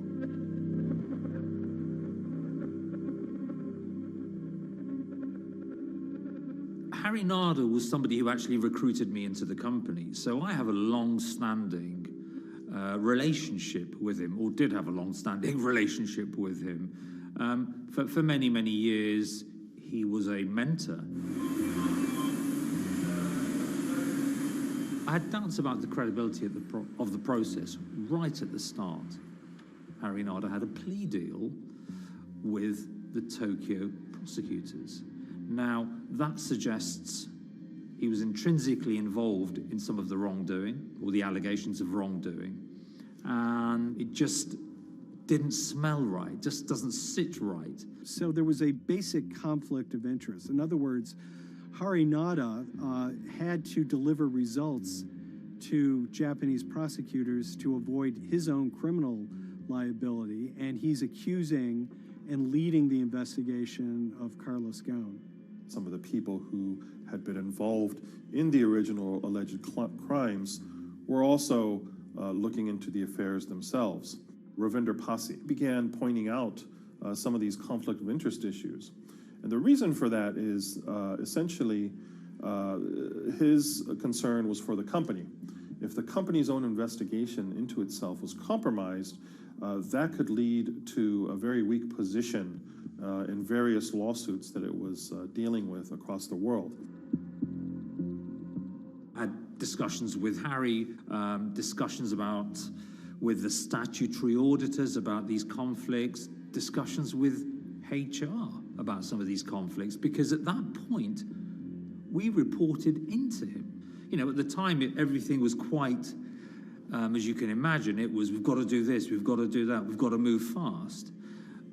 But when you step back and look at some of these things, you just think, my God, what was going on here? Because me, members of my team, were being placed in immediate danger. Your chairman's been arrested, a representative director's been arrested. They both happen to be foreigners.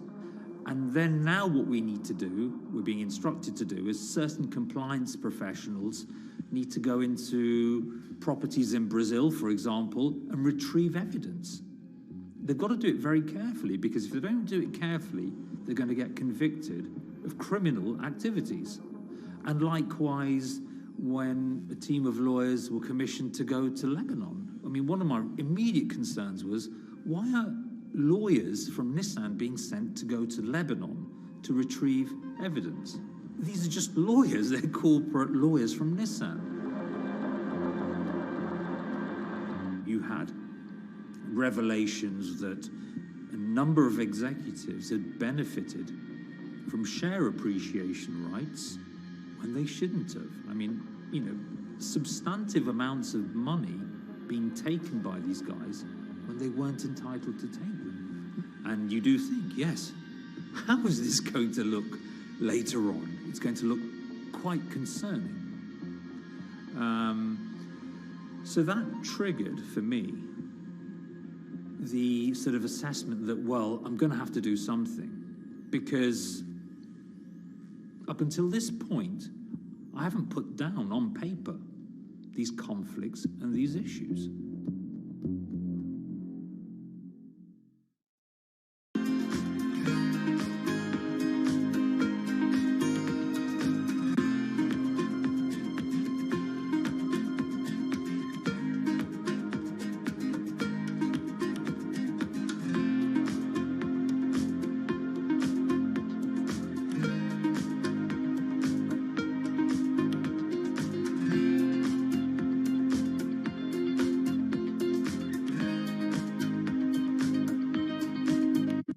So Rav Pasi makes a fateful move. He writes this letter to the board listing every suspicion he has in great detail, backed up by evidence, backed up by memos, of why this internal investigation had serious problems. He sends the letter to the board, and it's crickets. He doesn't hear much of anything. Nothing happened thereafter. Nothing at all. Just like it just gone into a black box. And he began to suspect that there was a desire, even at the highest level within Nissan, to kind of sweep these conflicts of interest under the rug. Unfortunately for me, I think, again, with hindsight, people must have thought that this is the nail that's sticking out, and we can't have this. Within 3 days of me submitting that to the board of directors, that letter to the independent board of directors, I was removed from the Goan Executive Conduct Matters. I was then told that I could not attend board meetings anymore. And up until that point, I had attended every single board meeting. I was then also told that after 8 years of being in Japan, I'd be going back to the UK. It eventually transpired that I'd be the VP of Projects and Transformation, managing a team of 3. So you can imagine what this feels like at this stage. Almost an arbitrary removal from Japan, where I've lived for 8 years, had 3 children there, my family has grown up, and we've been settled there, having a few months earlier been promoted to vice president at a global level, to being almost demoted. So Pasi was essentially being reassigned to get him as far away from the internal investigation as possible, and also to a certain extent in retaliation to some of the issues that he brought up regarding the internal investigation and Harinada. What happened to Rav Pasi can be seen as a series of corporate humiliations. I mean, first of all, his immediate responsibilities were taken away from him. Eventually, he lost, the coveted general counsel title. But it didn't stop there. Toward the end of his stay in Japan, Rav and his wife were convinced that they were being followed. During that period, I'd noticed that whilst driving my car, I'd have other cars following me. First time I noticed this was around mid-March, and I was driving, I can't remember where I was going, but this grey van, small van, just literally started following me. And I noticed that there was somebody in the car taking pictures. And lo and behold, we were absolutely being followed either by people on foot or other individuals, 2 or 3, normally 2 burly men in a car, different cars at different times, following us around. They were following the family as well. And, given I'd seen the Nissan security department behave in a very, very egregious manner with others in terms of following and surveilling, I was very concerned as to what they were doing and who they were giving this information to. Because if they're giving this information to the authorities, you do think, why? What's going on here? I mean, this is just not normal behavior. And this all culminated in a rather dramatic event in the middle of 2020. Who are you people? Where Nissan had hired a legal team and had obtained an unusual court order from the district court in Yokohama to basically do a search of his home and seizure of his corporate laptop and phone and other documents. If you don't let us in now, we have to break this key. So it's a pretty extreme way to treat someone who had spent 16 years at the company. These people have all come in. We don't really know who they are, apart from the fact that I've been shown a badge that says the Yokohama court. And they're here to recover a laptop and a mobile phone. It was even more weird because I'd highlighted to the directors that certain Nissan executives were trying to recover this laptop and this phone whilst I was still in Japan.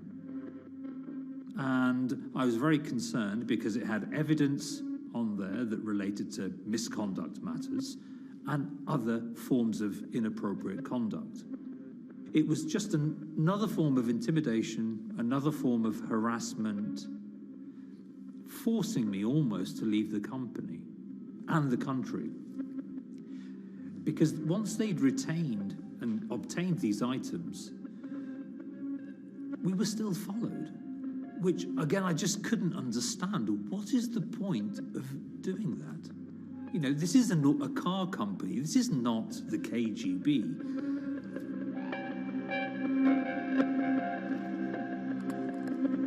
I think it's fair to say that Rav Pasi didn't have full battlefield awareness of all the intrigue going on at Nissan. I mean, Harinata is interesting because he's both charismatic and charming, and one of the most brutal corporate infighters one could ever run across. This is a confidential company email, right? You should not have this. If he had fallen into line, he would probably still have his job at Nissan, be paid very well, and continued his work. A career that he spent 16 years building at Nissan is irretrievably broken. It's been smashed to smithereens. He and his family paid a huge price, certainly. But in terms of being able to sleep at night, I think, he's come out ahead. I highlighted issues to the highest levels of the company so that they could be dealt with appropriately by those in charge. There was no response to those, and there was retaliation against me. What's really profound, like absolutely profound, is that none of your colleagues, I mean people who you have known for years, forget it. Yeah. You're on your own. Yeah. And you got to be ready for that. You've got to be ready for that. If you take it on anyway.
This is the awful truth.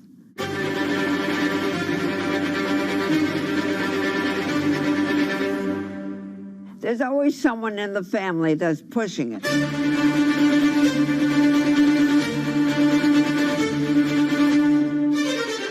This lady does not deserve to be taken advantage of, especially at your age with your own grandchild. Yeah. My grandma is having to sue them. I'm testifying against them. Nobody's talking. They're one floor below right now. I get afraid to go on the elevator. It's sad that it had to devolve to this.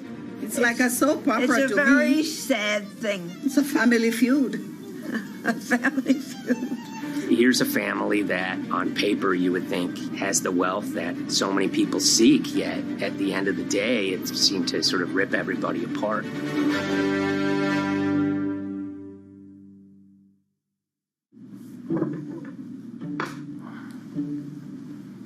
My name's Tom Schoenberg. I'm a senior reporter here at Bloomberg News, cover financial enforcement. I was approached by someone close to the Schottenstein family and asked whether or not I would be interested in writing about Beverly Schottenstein and this case that she had against J.P. Morgan. And it was immediately clear that there was a great story here to be told.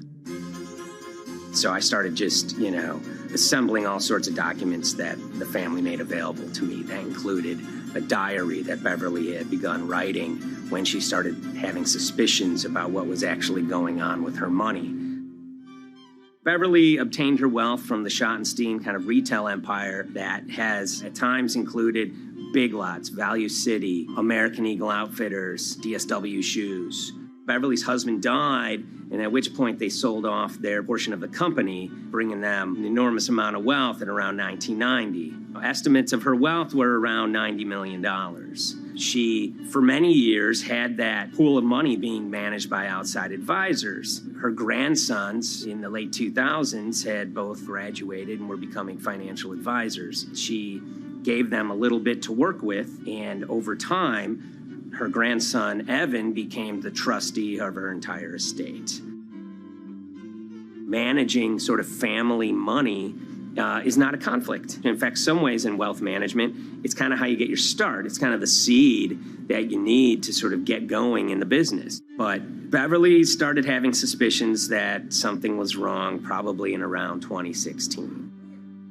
Well, there were suspicious things, but taken separately without everyone talking about their own experiences, it was hard to really put it together. She had written a check to her caretaker, Dawn, that bounced. So she went down to her local Chase branch to sort of find out what was going on. She wasn't getting paper statements in the mail, so she asked them to print out a number of her statements having to do with her checking account and her credit card account. So we went to the bank and asked for the statements.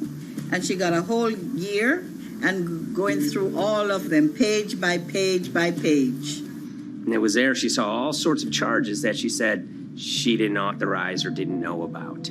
I was becoming very, very suspicious. I was starting to look in the money part, and that's what bothered me more when I saw that money was going. And I was not a big spender.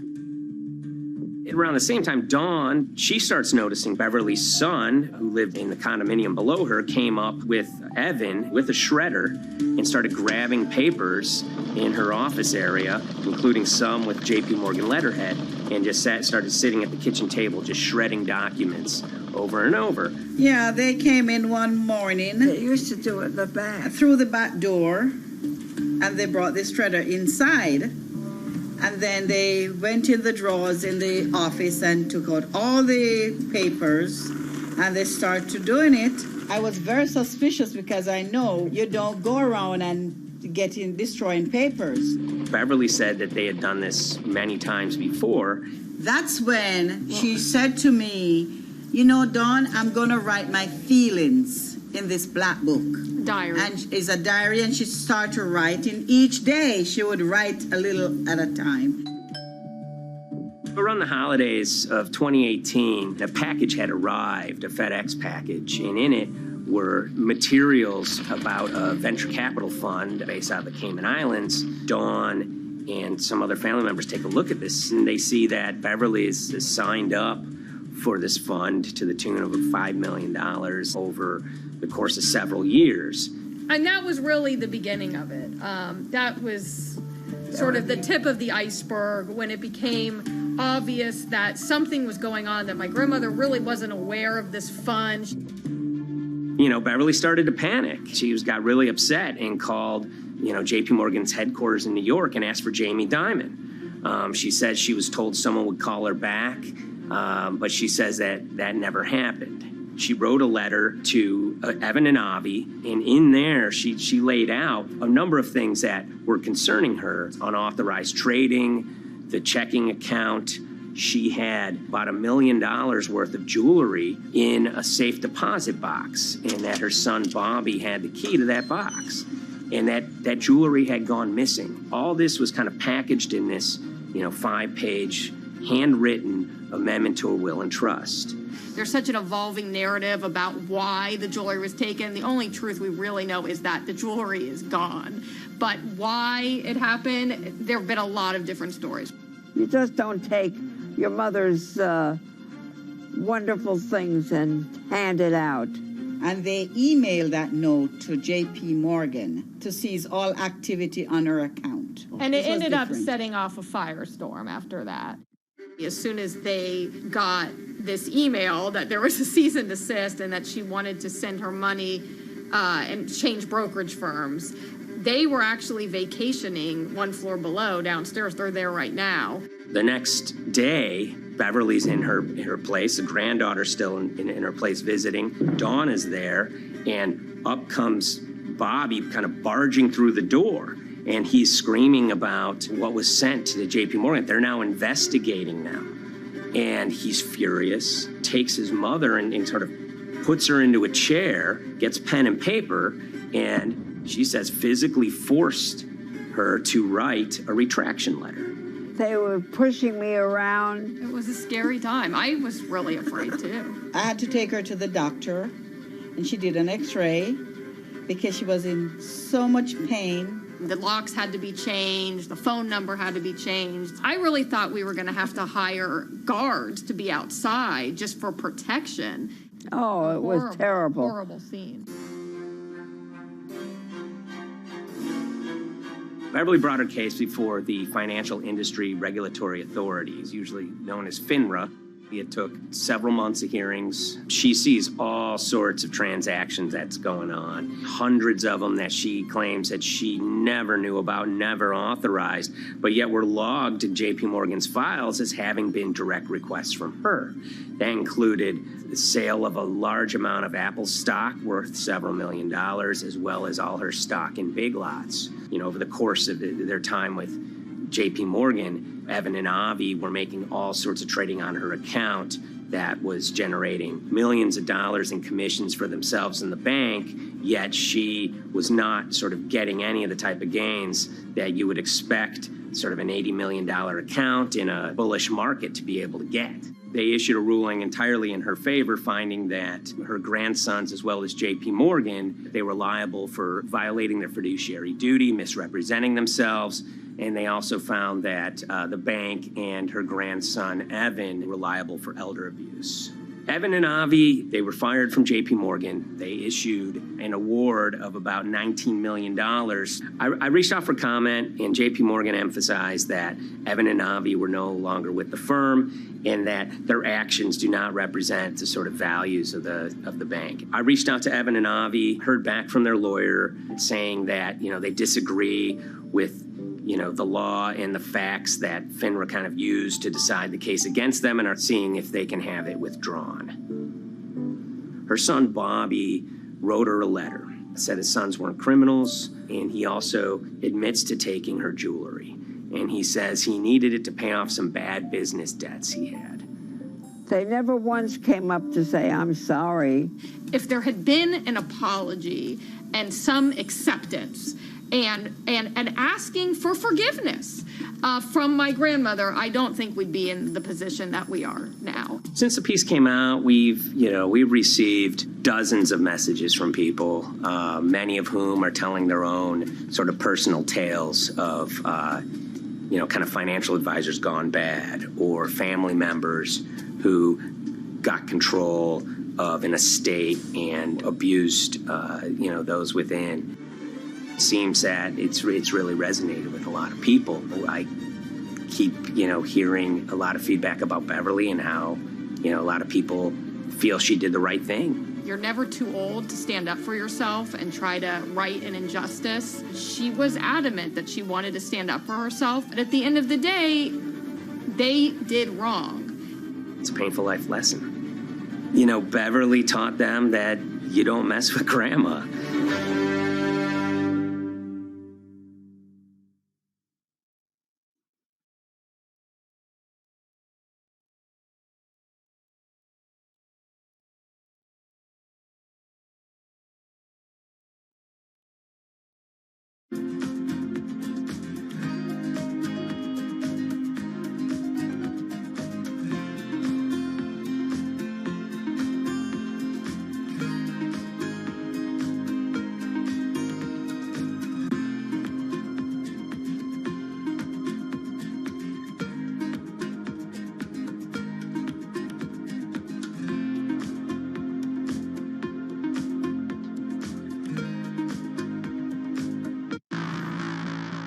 On April 20th, oil markets did something they never had before, and they crashed, went into negative territory, and closed the day at minus $40. Meanwhile, in a place called Thaden Boyce in Essex, a group of 9 traders, led by a guy called Cuddles, made $660 million over the course of a couple of hours. The price of oil has collapsed to a record low. We've never really seen anything like it.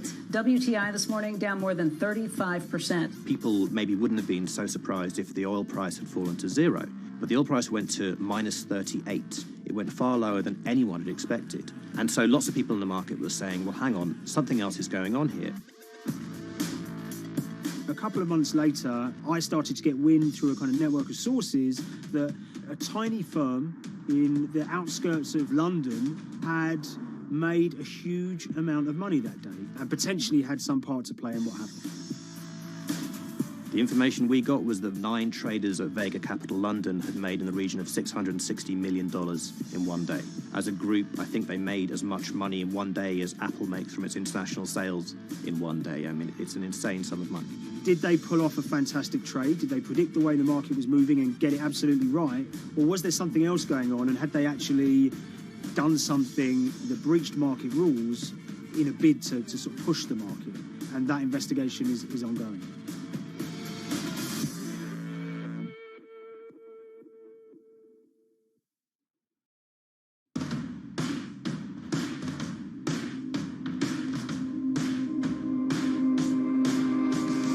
So Paul Commins is a trader who cut his teeth in the pits in the 80s and 90s when everyone had a nickname.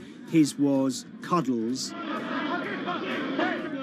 If you can imagine, that was a very sort of cutthroat type of world where people are doing, you know, hundreds of thousands and millions of dollars trades by shouting at each other, giving hand signals, and then sort of scrawling on scraps of paper. The culture of the trading pits in London was very influenced by the working class guys who became traders there. They weren't like the city bankers that had gone before them. They weren't usually Oxford or Cambridge. You know, they didn't wear Savile Row suits. They were ordinary working guys who happened to have a talent for trading. And a lot of them came from Essex. I think it was 400 traders in the pits, and Cuddles in his, you know, oil and gas pit was described to us as amongst the top 3. In amongst that, was very successful and made, you know, very large amounts of money as a young man. But, you know, inevitably, mechanization and the arrival of electronic markets was the kind of death knell for the pits. And in 2005, the IPE closed down. And when the pits shut down, a lot of the traders who worked there lost their jobs or quit or went to work for financial institutions. But Paul Commins decided to start his own trading collective out in Essex. Some of them are ex-pit guys, come from the same part as him. Lots of them are actually in their 20s, and they're drinking by his son, or they're his own kids' friends from football. They're young lads, hungry and ambitious, and he brings them into the fold. And fairly shortly, he's got maybe a dozen or so traders. They're independent, they're clear, but they're all part of this collective.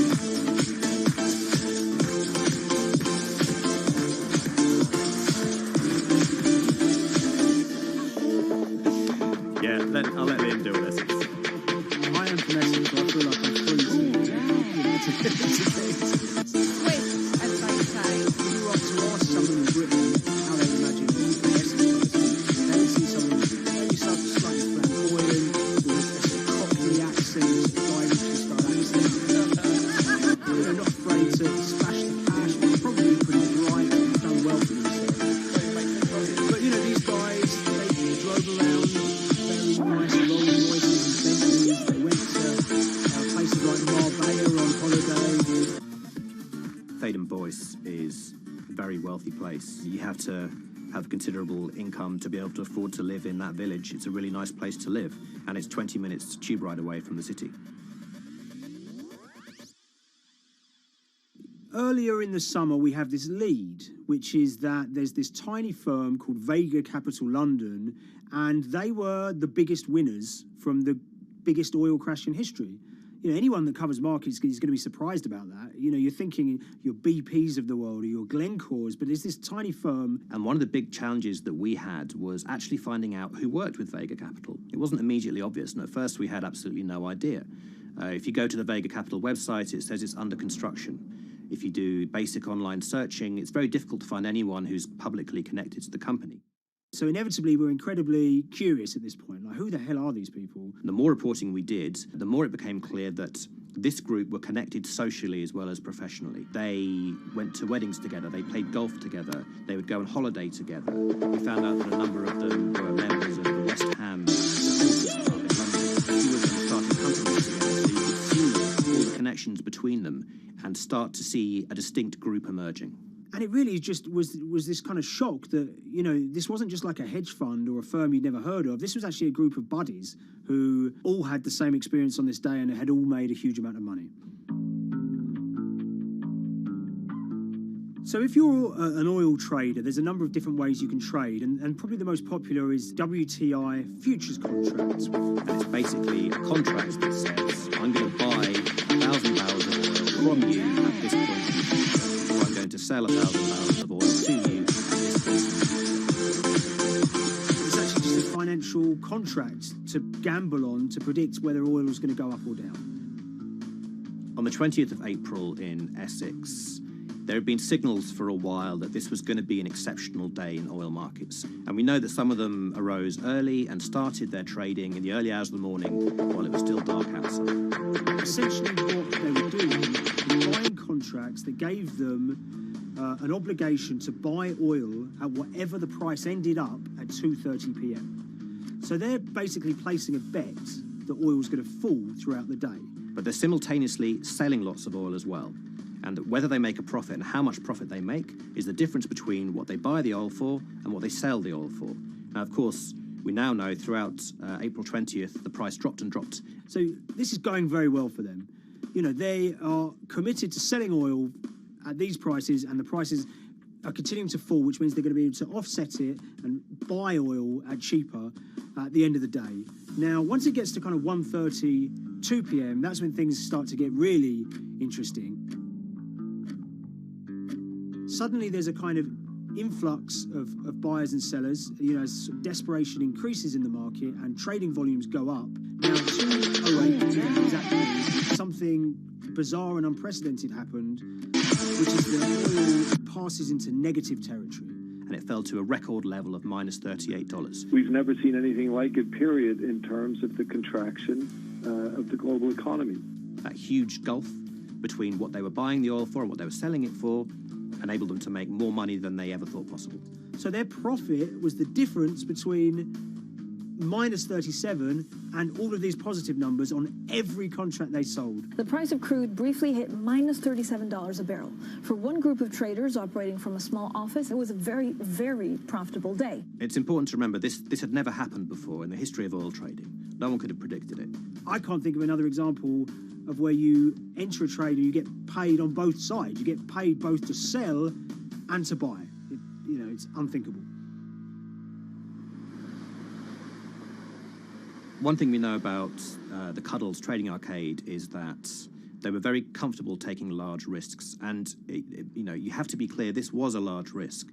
Yeah, we spoke to oil traders, both people that know these guys and people that don't, and they all say that this is, incredibly risky. And that's actually what stops a lot of oil traders doing trading like this. They simply aren't willing to stomach the risk. But Cuddles and his friends were.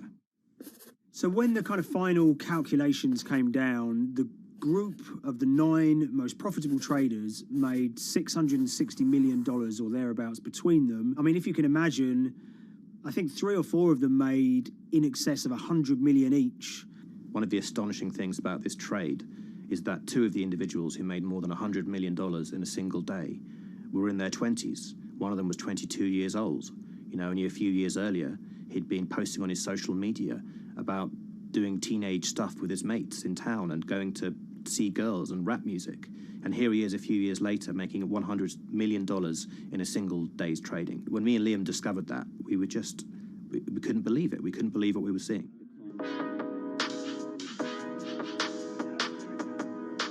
Oil trading is a zero-sum game. Anytime you're making money as an oil trader, someone else is losing it. Amongst the biggest losers were the investors in this Chinese fund, Crude Oil Treasure Fund. There were thousands of them, and they lost everything. Lots of people had put their savings into oil funds. They lost money that day.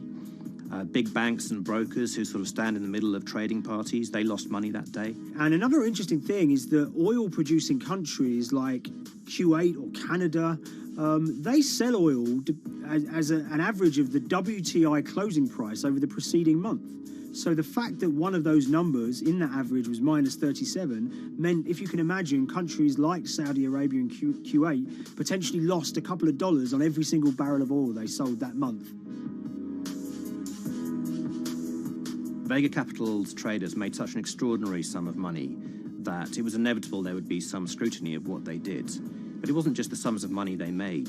In the vital half an hour before the settlement price was set, they were by far the biggest sellers of oil futures in the market, which is an incredible thing to think about when you consider that the other participants in that oil market are going to be the world's biggest banks, you know, oil majors, BP and Shell, and here you have a group of 9 guys in Essex who are having this significant influence over a global market for oil.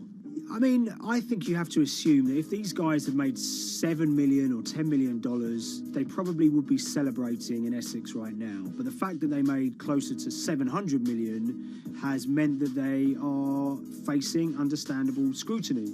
We wrote individually to all the Vega traders who did exceptionally well that day, and we got a letter in response from a law firm representing the group.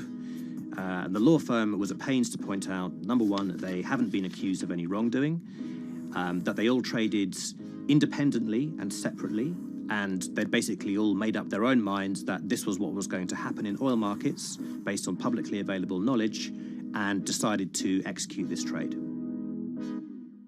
What I love about these stories is there's a real variance of opinion, and some people will look at what happened and think that must be dodgy. They all traded at the end of the day. They all made a huge amount of money while all these people lost. That's shocking. But lots of people say these guys are at acute disadvantage. They're in a market that's inhabited by, you know, huge technology-driven funds and firms and oil giants that have got all the advantages in the world, and when you get a bunch of Essex geezers who essentially beat the market and find a way to make a huge amount of money, they should get a pat on the back, really, because that's the dream. Since this happened, a lot of the guys have stopped trading the monthly settlements that they'd done so well at in the past. Several of them have set up new companies. They've essentially gone very quiet. You know, any kind of social media presence they had has kind of closed down. By all accounts, they're, you know, waiting this out. It's certainly too early to try and predict how the regulatory investigations are going to pan out. You know, we just don't know. There's a number of potential outcomes for these guys. You know, potential punishments if there are any findings of manipulation against Vega or anyone affiliated with it might be, you could be fined, you could be banned from trading, and, you know, in the most extreme cases, there have even been criminal prosecutions in the past of people who have been found to have been manipulating the settlement and misconduct related to trade at settlement. There are other outcomes too. You know, one obvious one is going to be that they're able to walk away from this life-changing trade with all the money that they made and celebrated as heroes in the trading community. That, you know, they'll go down as legends.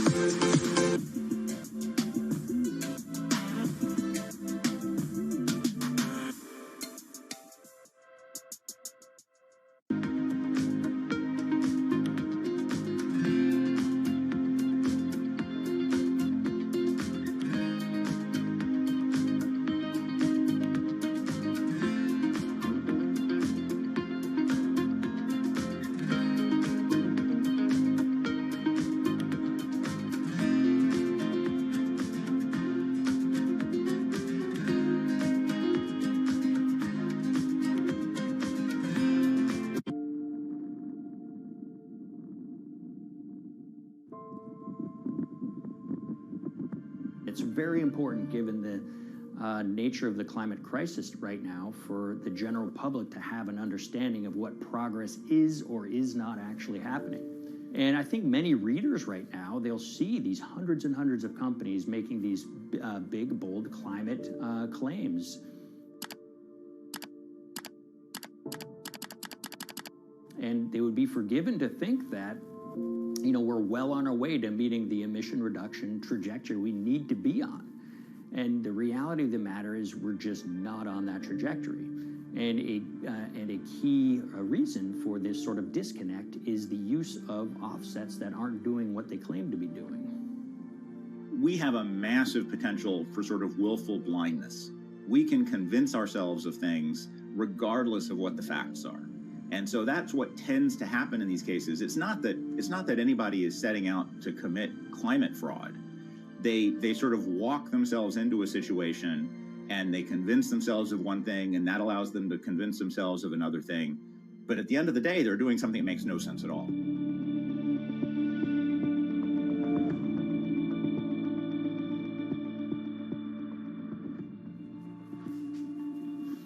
My name is Ben Elgin. I wrote the story about how the billion-dollar market for carbon offsets is setting back the fight against climate change. So one of the challenges in reporting on carbon offsets and trying to figure out what's going on is really finding good experts who have been steeped in this marketplace and are willing to candidly talk about it. One of the best people for this is a fellow named Mark Trexler, and I've been talking to him for more than a decade.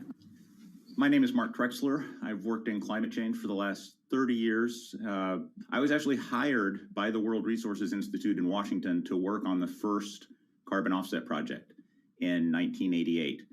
In terms of defining a carbon offset, one of the beauties, so to speak, of greenhouse gases, sort of the silver lining of greenhouse gases, when you put up a molecule of CO2 into the atmosphere, it can be anywhere in the planet in 7 days. And therefore, if there's an option to reduce emissions on the other side of the planet, and you can do that very cheaply as compared to doing it in your factory, for example, then why not pay that person, that factory on the other side of the planet to reduce their emissions? Then you are, in a sense, offsetting your emissions, and the atmosphere doesn't really see your emissions anymore. So carbon offsets have been around for quite some time, and they were actually key with these international climate agreements, such as the Kyoto Protocol, which mandated the wealthiest countries reduce their greenhouse gas emissions. The treaty was signed on the 11th of December, 1997. Decided. The business community in general saw carbon offsets as a huge opportunity to comply with whatever policies and measures might be coming down the pike on climate change much more cost effectively. We've seen a huge surge in companies making big proclamations about how they're going carbon neutral or zeroing out all of their carbon emissions. We're going to reduce our carbon footprint to net zero. Unilever is committing to net zero emissions. We can achieve a net zero emissions world. We began looking at these corporate claims of dramatically reduced emissions, and we noticed so many of these companies were using carbon offsets to achieve these aims. And as we began to look at the carbon offset projects themselves, what we found is that the environmental benefits claimed by these companies are not actually what they seem to be.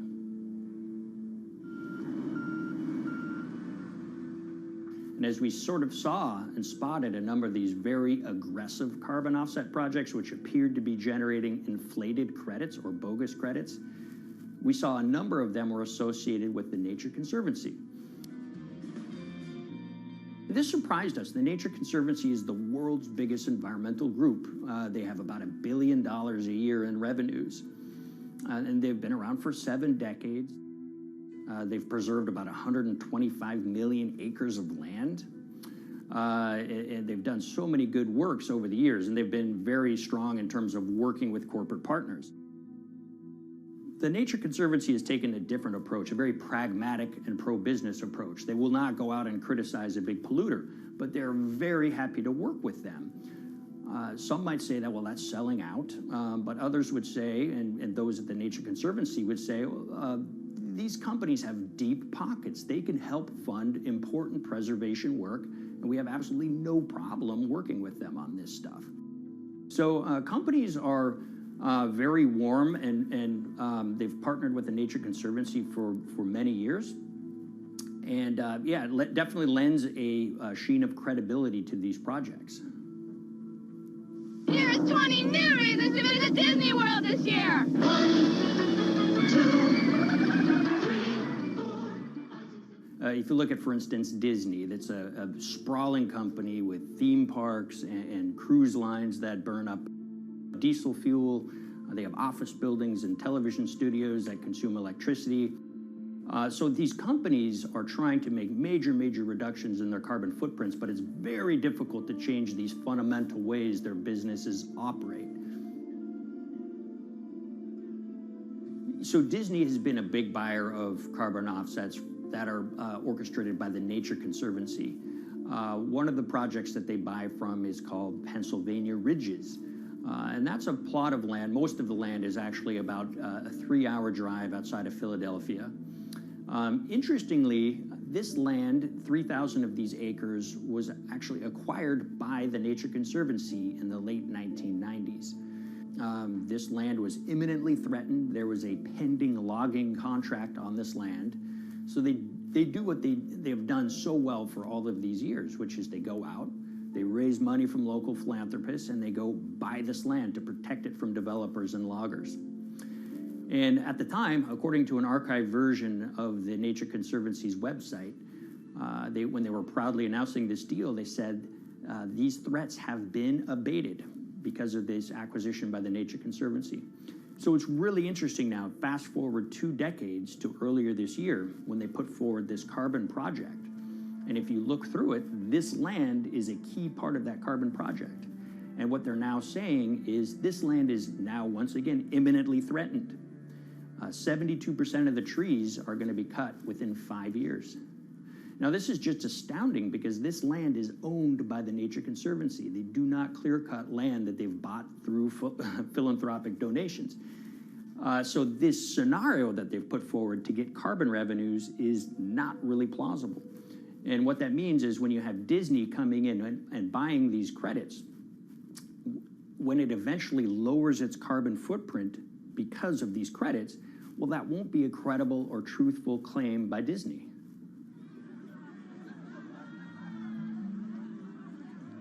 So this is an organization that truly understands the threat of the issue of climate change and is wanting to do its part to address this. However, in this situation, it just appears their drive, which they've had for decades, to increase the amount of revenues that it can use for land preservation work. Nature Conservancy and many others see that the carbon credits as a pot of money that they can tap into to further their own benevolent aims. But unfortunately, what this has resulted in is claims of climate progress that just aren't really happening. So the Nature Conservancy defends vigorously these deals, and they and others will say, look, our projects are just following the rules that these registries set up. So some would also put some of the blame on the registries themselves because they're setting up the rules which allow these vapid projects to get up and sold. So we've reached out to all of the companies we mentioned in this story, including Disney. They didn't want to be interviewed for this story, but they all told us that, look, we have to rely on the experts out there, and those experts, they say, are these carbon registries that have been set up. Most of these Nature Conservancy deals are set up and sold on this exchange. It's called the American Carbon Registry. Now, it's the oldest of these registries that allow voluntary carbon credits to be sold. They've been around since 1996. What these offset registries do is they set up rules, and any carbon offset project has to follow those rules. But there's this tension that's always there. If the rules are too strict, then it's going to be very hard for carbon offset projects to get up and running. So there's this balance going on where the registries want rules that attract projects, but they don't want it to be so strict where it will disincentivize projects from getting listed. One of the challenges with designing carbon offset systems is that there are normally two people at the table. You have buyers and you have sellers. And to some extent, you have policymakers, but the buyers and the sellers are really the ones with the expertise, with the incentive to really participate hard, make a lot of things happen. And the challenge there is that both of them sort of want the same thing, or they're both happy with the same thing. They're happy with low-cost offsets and a lot of them, because that works for their business model. You end up, though, with nobody really representing the atmosphere, so to speak. Nobody's really representing the climate in those discussions. And so the policies end up biasing the whole system, and you end up in sort of a race to the bottom, and that's what we've seen happen. When it comes specifically to the topic of carbon offsets, I am a fan of carbon offsets in the sense that they can help mitigate climate change. They absolutely can. But if we're not going to do it correctly in a way that actually does help mitigate climate change, then it's nothing but a distraction. And after 30 years, you have to start wondering, is it really just a distraction? And that's really unfortunate, but that's where we are. Ultimately, what needs to happen is systemic change. We're sort of nibbling around the edges with some of these different things. We need to change how we produce energy. We need to change how we transport ourselves. We need to change what and how we eat. We need systemic change associated with transitioning to a low carbon economy. A lot of what we're doing today is not promoting systemic change. It's sort of trying to stick your thumb in the dike to preserve the current system. And at the end of the day, that can't really work.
The Hyperloop. There's a good chance you've heard the name by now. This is the Hyperloop system. It can take people hundreds of miles in minutes. The Hyperloop, a series of tubes that would transport people in pods at ultra-high speeds over long distances. This is a remarkable new form of transportation that can whisk people from city to city in a flash. 29 minutes from New York to D.C., 30 minutes from L.A. to San Francisco. For years, we've been seeing these futuristic, utopian renderings of some cross between a spaceship and a monorail. But lately, the Hyperloop is becoming much more real. Yes! It was surreal to be even sitting inside a Hyperloop, and just even more incredible to actually be like riding down a track in something that was nothing more than a crazy idea 6 years before. Companies all around the world have been developing and testing the technology needed to propel passengers at speeds of over 1,000 kilometers per hour. But for many, speed is only the first step to unlocking the full transformational effects of a new mode of transportation. Fast is what we just sort of take for granted in the Hyperloop world. It's the network effects that really deliver the benefit. And that opens up a completely different scale of economic opportunity.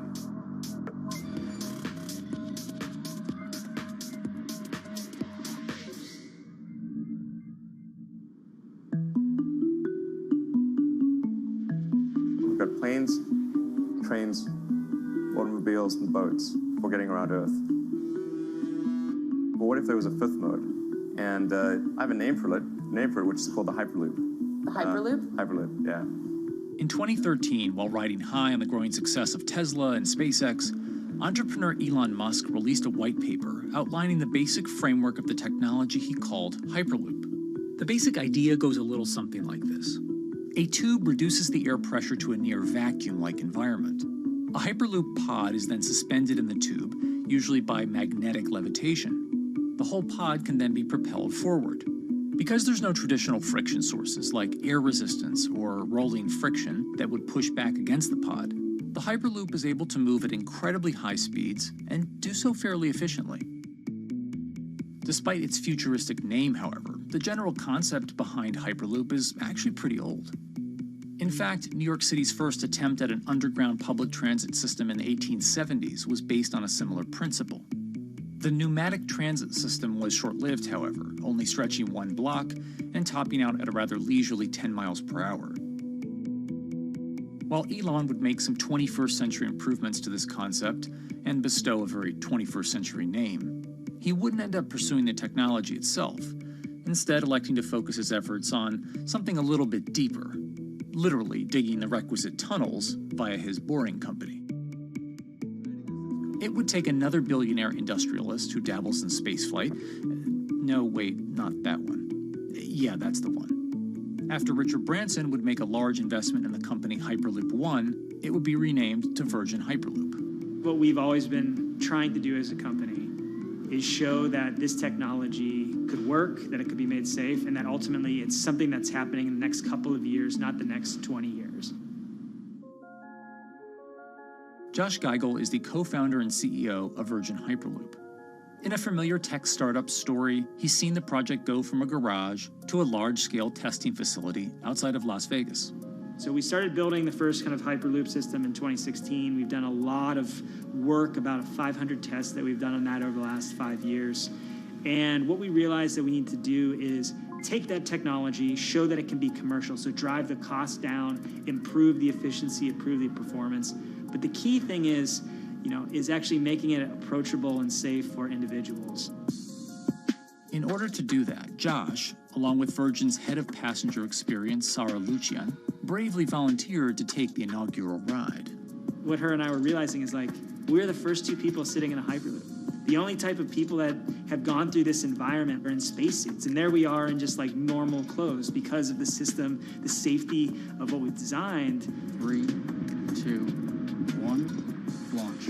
And then once we started going, you felt a bit of acceleration. We accelerated a little bit harder than we would in commercial. It'd be like a sports car. Yes. We got to about 108 miles an hour on that test. And it's a short run. It's about 500 yards or so, and came to a stop. The test, lasting only about 20 seconds and covering only a quarter of a mile at just over 100 miles per hour, is a long way away from a true functioning Hyperloop. But as for optics, it's a crucial step for the future of funding. The number one question we got from investors or from project proponents or just people in general was is a Hyperloop safe? And what better way to show something is safe than by actually getting people on it? But convincing investors and governments that would likely be fronting some of the construction costs for an unproven technology is no easy task. First and foremost is the question of safety. Most people don't know how an airplane works, but yet they get on an airplane. They get on an airplane because, it's faster than driving, and most importantly, they've probably gotten off of one before, they've seen someone get off of one before. And so what we set out to do was actually show that Hyperloop could be safe with two normal people, not astronauts, not adrenaline junkies or test pilots or anything like that. Two normal people getting on a Hyperloop, and then most importantly, those two people getting off. But beyond safety concerns, constructing Hyperloops will undoubtedly require a significant capital investment, to the estimated tune of around $60 million per kilometer of track. So a track from San Francisco to Los Angeles, for example, is likely to come with a price tag over $10 billion. And before large governments are willing to come in and front those costs, investors who are funding Hyperloop development must accept it as a long-term mixture of technology and infrastructure investing. Investors that are used to short returns because you're developing apps or something to that effect, those aren't the investors that really get excited about Hyperloop. What you start to see is the people that are looking at platform technologies, right? So this idea that because the smartphone existed, Uber could exist, right? So who are like the Vanderbilts of this century? And that's the part where you're going to get a lot more no's than yeses.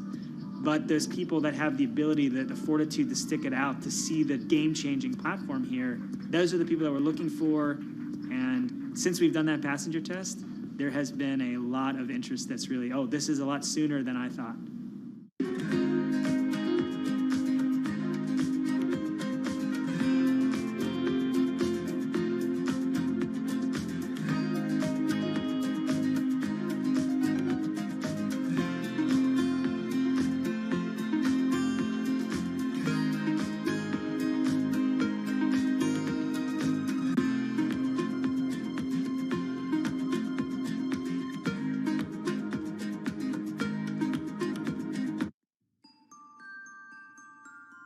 Envisioning the ripple effects of what Hyperloop could achieve, though, is fairly challenging at this stage of development.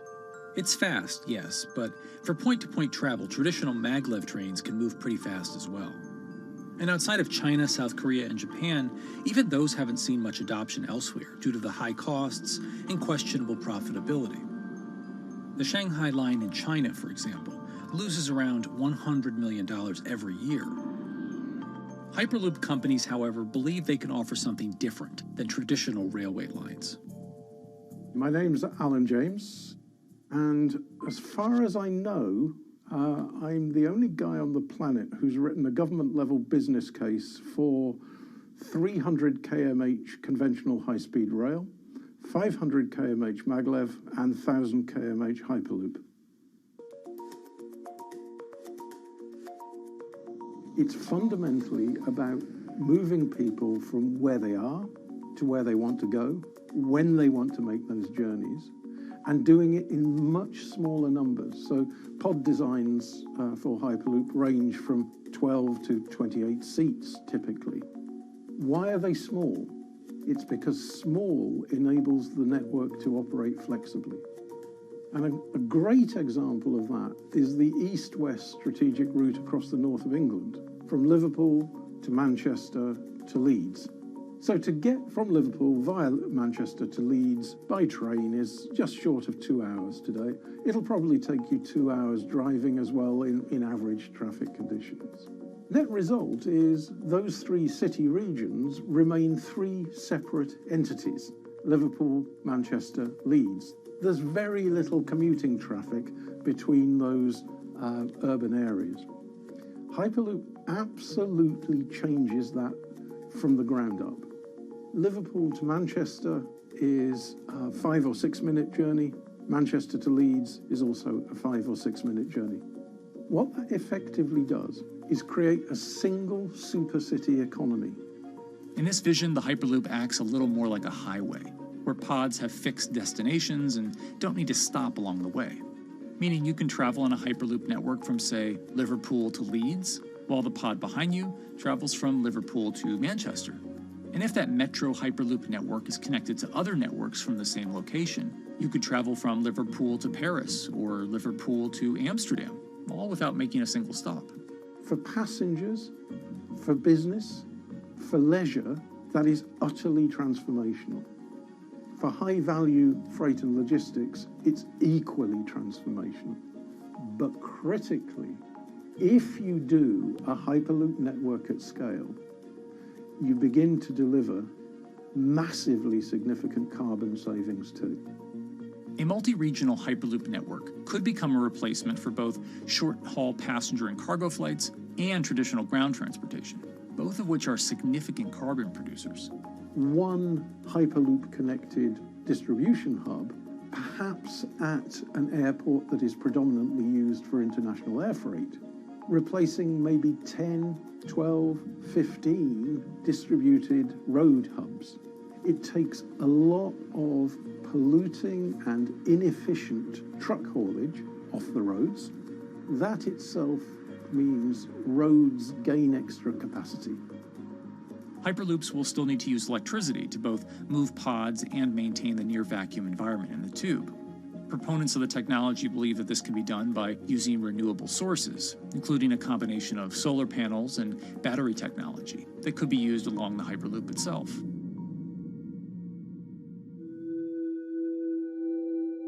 But even with all multipliers of time and carbon emission savings that a Hyperloop network may provide, the investment capital required to actually build such a network becomes even more economically and politically daunting.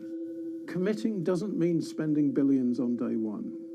Committing means, how do we phase it?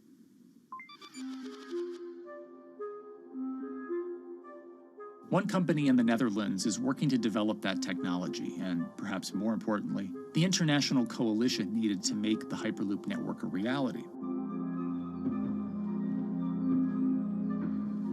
So we are here in Europe's first full-scale Hyperloop test facility, where we can already prove every conceptual technology of the Hyperloop. This is Tim Houter, a co-founder and CEO of Hart Hyperloop, headquartered in the city of Delft. And while this testing tube might not seem as large as others, inside is a key technology to create the on- and off-ramp type infrastructure of a Hyperloop network. That is, a lane switch. That's something we can already test here. You can actually see it here, that the track is diverging from one track into two. That makes it possible to eventually split up the Hyperloop track in two sections. And in that sense, you can create a complete Hyperloop network that in the end will make it possible to travel, for example, over a whole continent. Take Europe, for example, with the same ease as you can now travel with a metro in a city. The nice thing about this magnetic levitation system that we have developed is that there's absolutely zero moving components in the track. So for example, if you have to do a lane switch, all you do is that the tube basically splits up, and statically the tracks also split up. And whenever the vehicle enters a switch, it either pulls itself to the right with its magnets, or it pulls itself to the left with its magnets.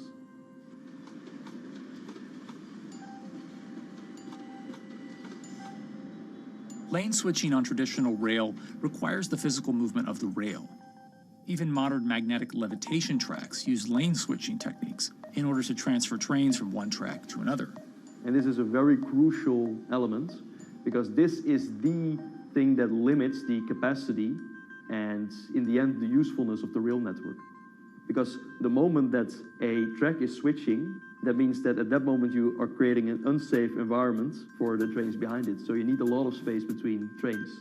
In a Hyperloop, because you have no moving components in the track, all the vehicles can be much closer to each other. You can achieve a very high frequency and basically have your vehicles moving and merging in and out of the network very much like a highway. For now, though, Hart's physical testing has been limited by the size of their tube. Because the test track is only 30 meters long, they haven't tested this lane switch at speeds greater than 20 kilometers per hour. However, the company is working to build a new test site where it plans to increase that testing speed to 300 kilometers per hour. We're now in a phase where we have proven most of the most important technologies in the test facilities that we already have. And we have also demonstrated the viability and the feasibility of a network. If you look at all the subsystems that it consists of, most of those are proven systems, already demonstrated in lab conditions. So we don't really believe that the technology itself is going to be the biggest challenge. Because for all Hyperloop companies out there, actually building a Hyperloop system requires more than just a good product. We're talking about the safety aspects, we're talking about integration into the environment, we're talking about the social aspects. Do people feel comfortable traveling in such a system? So it's about all these different aspects. And the complexity is really getting all the different stakeholders that are relevant and that do need to contribute to bring this to market, to get them all following the same roadmap.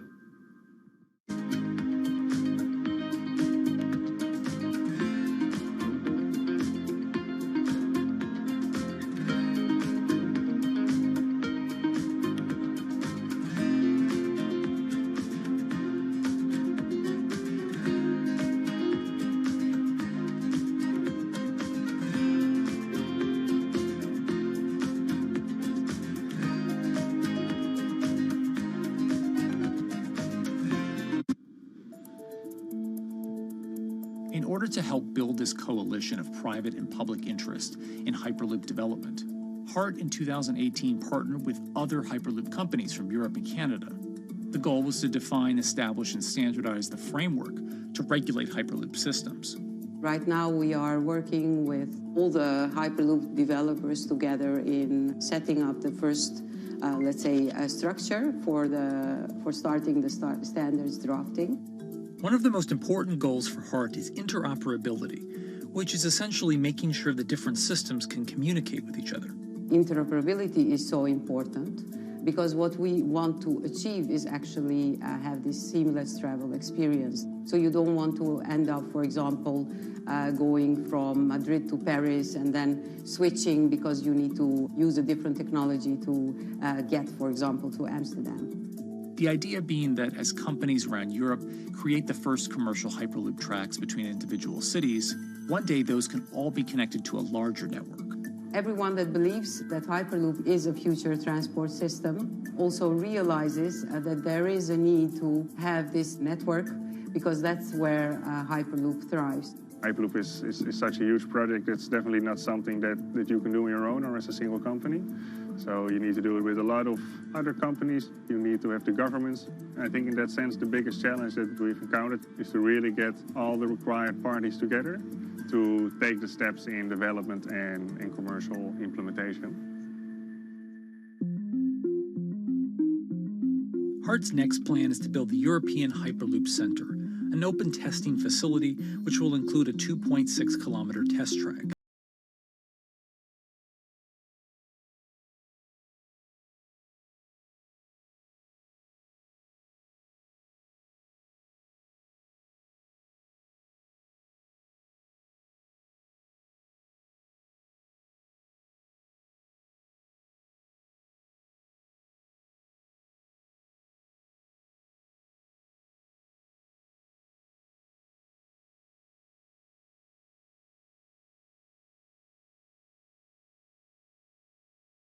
The idea that there's multiple Hyperloop companies, I think, is a redeeming aspect in the business.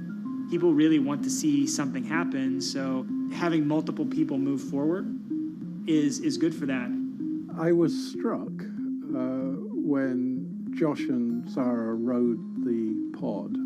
2 or 3 of the major outlets used the phrase, "We now have a new mode of transport." And although all of that technology had existed before those 2 human beings rode it, it was the moment at which those 2 human beings traveled that short distance down the tube that in popular imagination, Hyperloop became a mode of transport. The metaphor I use with my team is that, the Wright brothers were first, but none of us fly on Wright Brothers Airlines anymore. If you don't continue to innovate, you're not going to be around, and so we'll continue to be at the forefront of building Hyperloop. Back in 2013, Elon had an idea. I think the difference now in 2021 is some brilliant engineers have spent real time grinding out the details. And I thoroughly expect the next 3 to 5 years to be decisive.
This week, how hydrogen can transform our energy usage. We'll look at why the universe's most abundant element could be a game changer in the climate revolution. Hydrogen technologies are not new. They are used in other sectors. We use them in space on our rockets, and we don't need the laws of physics to change to be able to use hydrogen on our planes. From iron ore to green hydrogen, one of Australia's richest men tells us about his pivot to sustainable energy. Let's take action. It's practical, it's implementable. Let's do it now. Plus, the hydrogen revolution. We'll speak with the CEO of Italian utilities firm Snam about his new book and how green hydrogen could be competitive within 5 years. Costs are coming down and people are waking up to the fact that it's the only way to decarbonize certain sectors. From Bloomberg's global headquarters in New York, I'm Kaylee Lines, and this is Bloomberg Green.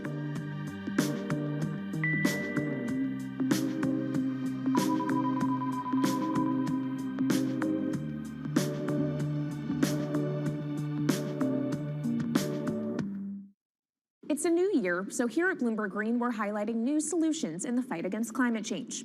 And one of those is as old as the universe itself, hydrogen. It's the simplest element around, but could well be a game changer when it comes to turning around our dependence on fossil fuels.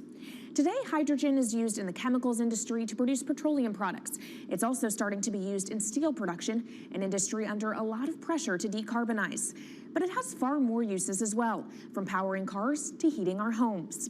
And Bloomberg New Energy Finance sees a seismic shift in the sector in the next 10 years as green hydrogen squeezes out dirtier alternatives. So-called gray hydrogen dominates today. But as renewable electricity gets cheaper and more accessible, so will green hydrogen. In this week's edition of Bloomberg Green, we'll explore what this push into hydrogen means for tackling climate change. We'll hear from Australian billionaire Twiggy Forrest about his pivot from iron ore to hydrogen, and we'll also speak with the CEO of Italian utility company Snam about his book, The Hydrogen Revolution.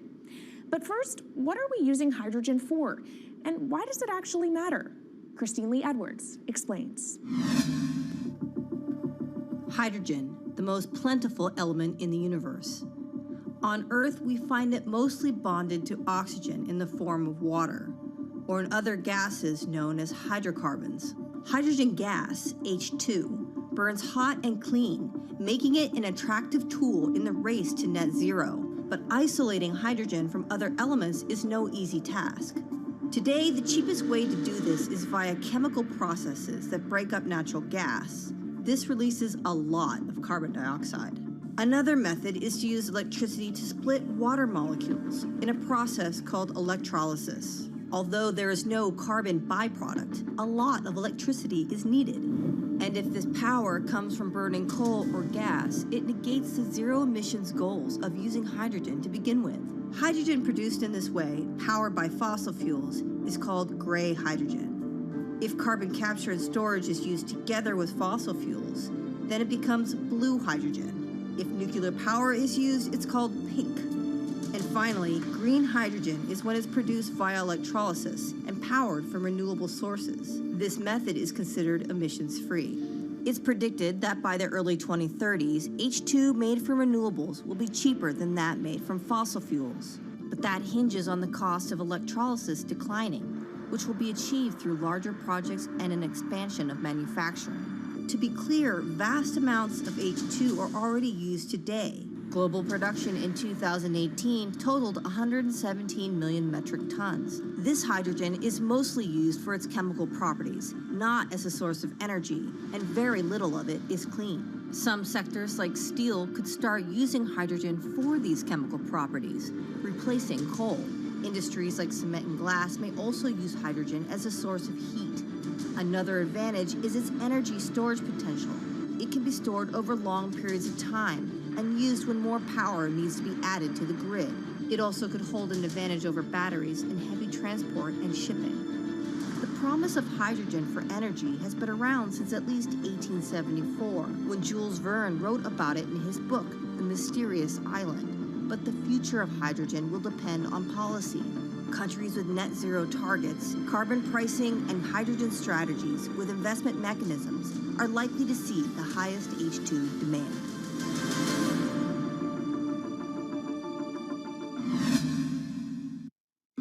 That was Bloomberg's Christine Lee Edwards explaining what hydrogen means for the energy transition. But how are businesses approaching the sector? Well, one of Australia's richest men is making a big play into hydrogen. Andrew Forrest, better known as Twiggy, made his fortune from iron ore, being the chairman, former CEO, and major shareholder in Fortescue Metals, one of the world's biggest miners. But after having made over $10 billion in profit from the metal in the last fiscal year, Twiggy wants to transform Fortescue into a clean energy company. He's been scouring the planet in search of investment opportunities in hydrogen and renewables. The firm plans to allocate up to 10% of its annual profits for green energy investments and is exploring projects across the globe, from Indonesia to Argentina. Francine Lacqua caught up with Twiggy Forrest.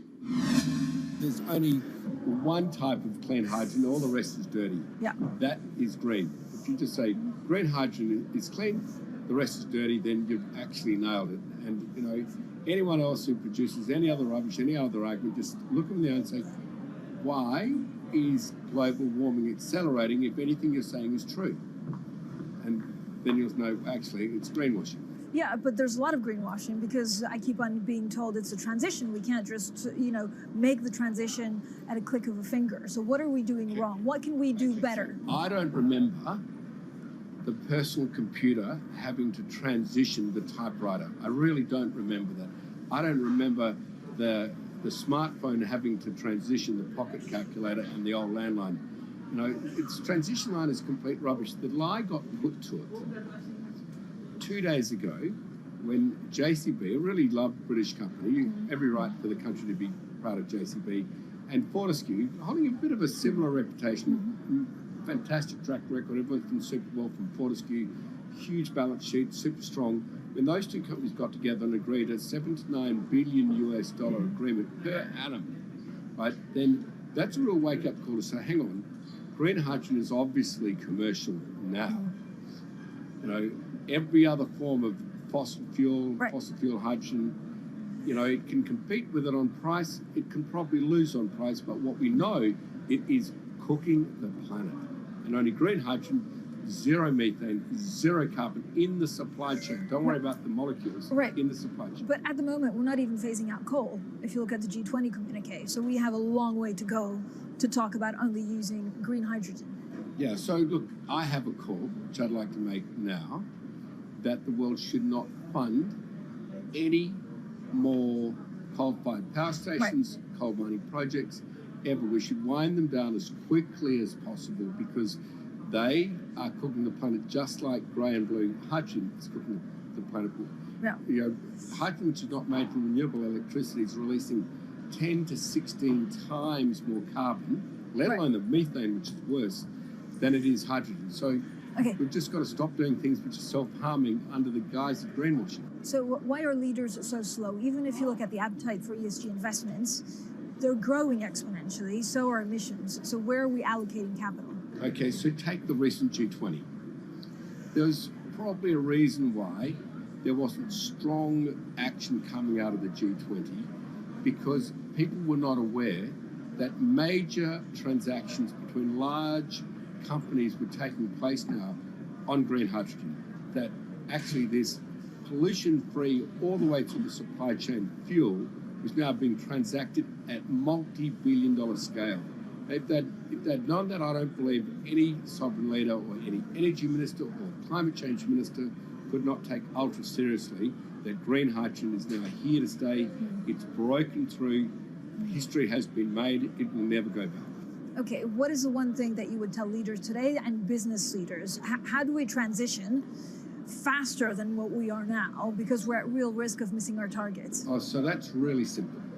You stop funding, you stop subsidizing, you stop using money into fossil fuels. It could be carbon sequestration, it could be fuel rebates, could be anything. Hundreds of billions of dollars getting ashed while we ash the planet on fossil fuel subsidies.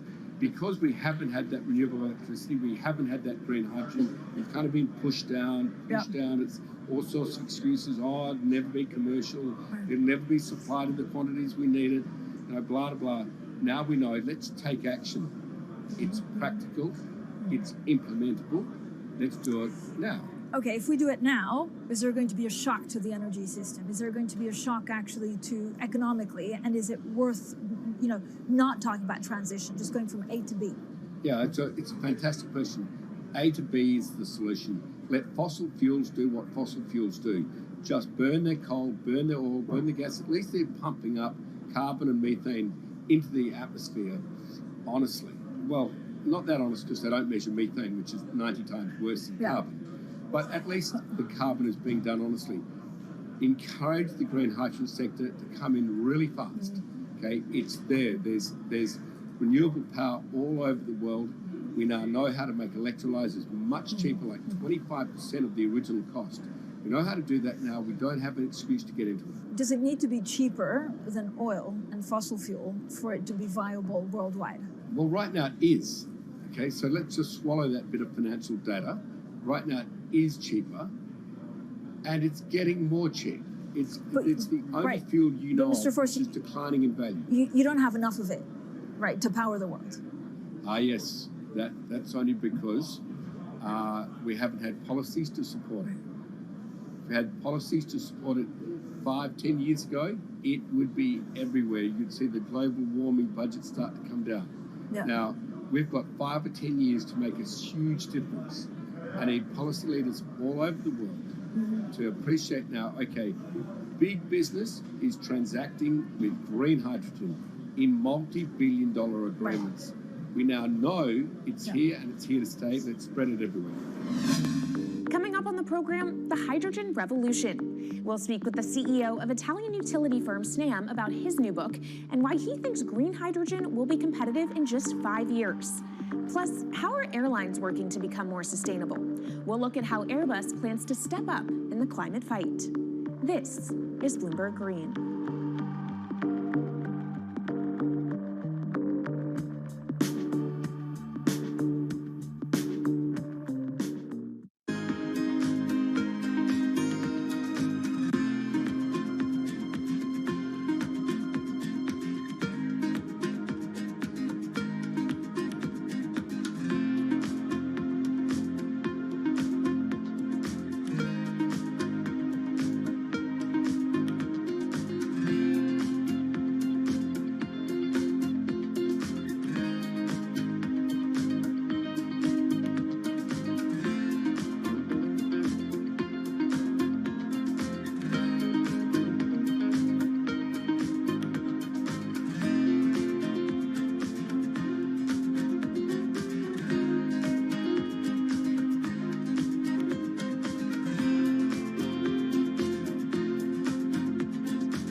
From Bloomberg's world headquarters in New York, I'm Kaylee Lines, and this is Bloomberg Green.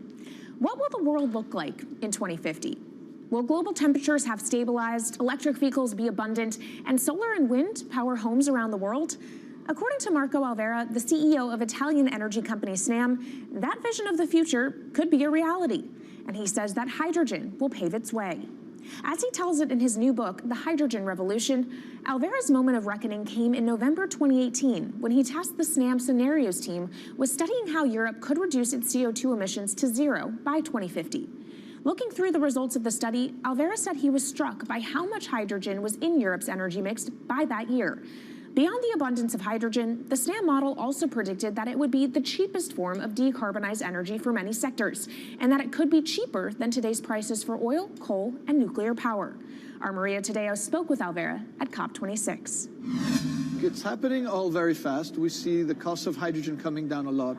Hydrogen will play a big role in the energy mix. I don't know if it's going to be 15 or 25% of a fully decarbonized energy system, but it's going to be big. Costs are coming down, and people are waking up to the fact that it's the only way to decarbonize certain sectors, the so-called hard-to-abate sectors. And you say it's the only way and the costs are coming down. Where do you see prices moving? Because a lot of the reticence at times has to do with the pricing, that some argue, well, it's still not the cheapest option on the market.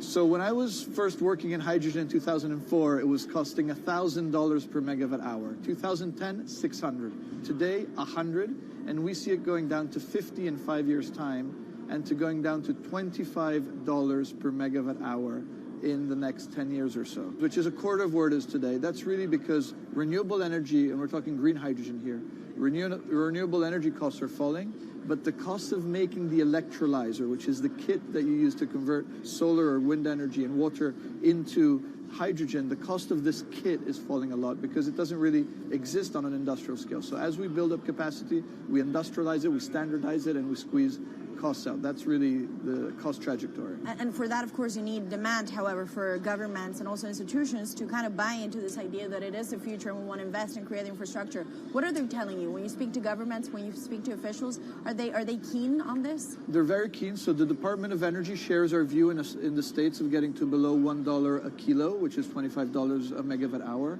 The European Union has a hydrogen strategy, which is very clear, and several member states have the same. Chile wants to export a lot of hydrogen. China's big on hydrogen. Australia's very big on hydrogen. Japan is blending already hydrogen. So I would say the world is now really focused on this because it's the only way to store energy for a long period of time economically is to convert it into either a liquid or a gas. And of course, you talk about the price, but the other big component is the volume. You know, how big can you go? Where do you see that on a time scale? So wherever it's sunny or windy, you can produce very cheap hydrogen eventually. And so compared to oil and gas, which are concentrated in few parts of the world, it's going to be very democratic from that point of view. So every sunny place, every desert, every ocean wind can be turned into hydrogen that we can put on ships, in pipes, and really start trading it around the world. So it's going to happen a lot faster than a lot of people think. So, and when you say a lot faster, what is that in time? As I said, $50, which is essentially oil parity within 5 years. And then, depending on how quickly we ramp it up after that, we could get to $25, which is coal parity before the end of the decade. And in big scale. In big scale, because once you get to coal parity, that's the only way we're going to get China and India to stop burning new coal. We have businesses in China and in India, and I see a lot of hydrogen development, a lot of renewable development in both countries. The India announcement was incredibly strong on 2030. Some people were upset about the 2017 net zero deadline, but when it comes to 30, he announced a big commitment to get to 50% renewables. Were you surprised by it? I was surprised that they would make it so explicit, and even the net zero is a big thing for them. And so I think it will happen faster than 2070 because of the falling cost of renewable and hydrogen. India's burning 80 gigawatt of oil, of diesel, to keep the lights on. So there's an immediate opportunity there, and we're very interested in working that country. And with regards to China, perhaps the fact that we haven't really seen them active, I guess the diplomats are working on this, but we haven't really seen the leadership. It's going to be technology, it's going to be industry. I think China has committed to a net zero, which is very important. At the G20, China was clearly behind the 1.5 degrees. So I think a lot has been achieved between the G20 and COP, and I think what's really important is to see in the coming years how quick. It's in our hands to make part of this happen in 5 years, or it could otherwise happen in 15, 20 years. It's about building the project. The capital is there. We saw how many trillions of dollars are already committed. What's missing is really the projects, and that's where companies like us step in. Marco Alvera, CEO of SNAM there, speaking with our Maria Tadeo. Let's turn now to the aviation industry. It's a big contributor to global greenhouse gas emissions, and it's under pressure to change that. In October, the International Air Transport Association, a trade body representing airlines, approved a target of achieving net zero emissions by 2050. To achieve that, many airlines in the US and Europe are looking to buy sustainable aviation fuel made from renewable sources like used vegetable oil. Initiatives like these are pushing plane makers to come up with some radical new aircraft that will eventually cater to our growing appetite for travel without hurting the environment. We took a look at how Airbus, the world's #2 aircraft manufacturer, is stepping up to the challenge. How long until we can fly emission-free? Airbus says it's more confident by the day it can be done by its 2035 target. Airbus's CEO spoke about its ambitions for hydrogen-powered planes at the company's summit in France. The physics works. Hydrogen technologies are not new. They are used in other sectors. We use them in space on our rockets, and we don't need the laws of physics to change to be able to use hydrogen on our planes. So every day we become more confident, but we think we need to have a plane, we need to have the right fuels, the hydrogen available in the right quantity at the right place at the right time, and we need the regulations to be ready. So we really need the work and the collaboration of many people around the globe to make it happen on time. But it could be a long wait until green passenger jets go mainstream. Larger aircraft with more than 150 seats are not expected to feature globally until about 2050. That means manufacturers and airlines today are under growing pressure to ramp up short-term innovations to cut their carbon. In the long term, meeting the ambitious plans for so-called green hydrogen means building a giant industry almost from scratch. To make that happen, British airline EasyJet is among those saying governments need to get involved and fast. Aviation's emissions over the last 3 decades leading up to the pandemic grew by about 80% to over 1 gigaton, and that's projected to double by 2050. According to Bloomberg NEF, about half of the airlines with the largest global market share have set net zero targets by that same date, nearly 3 decades away.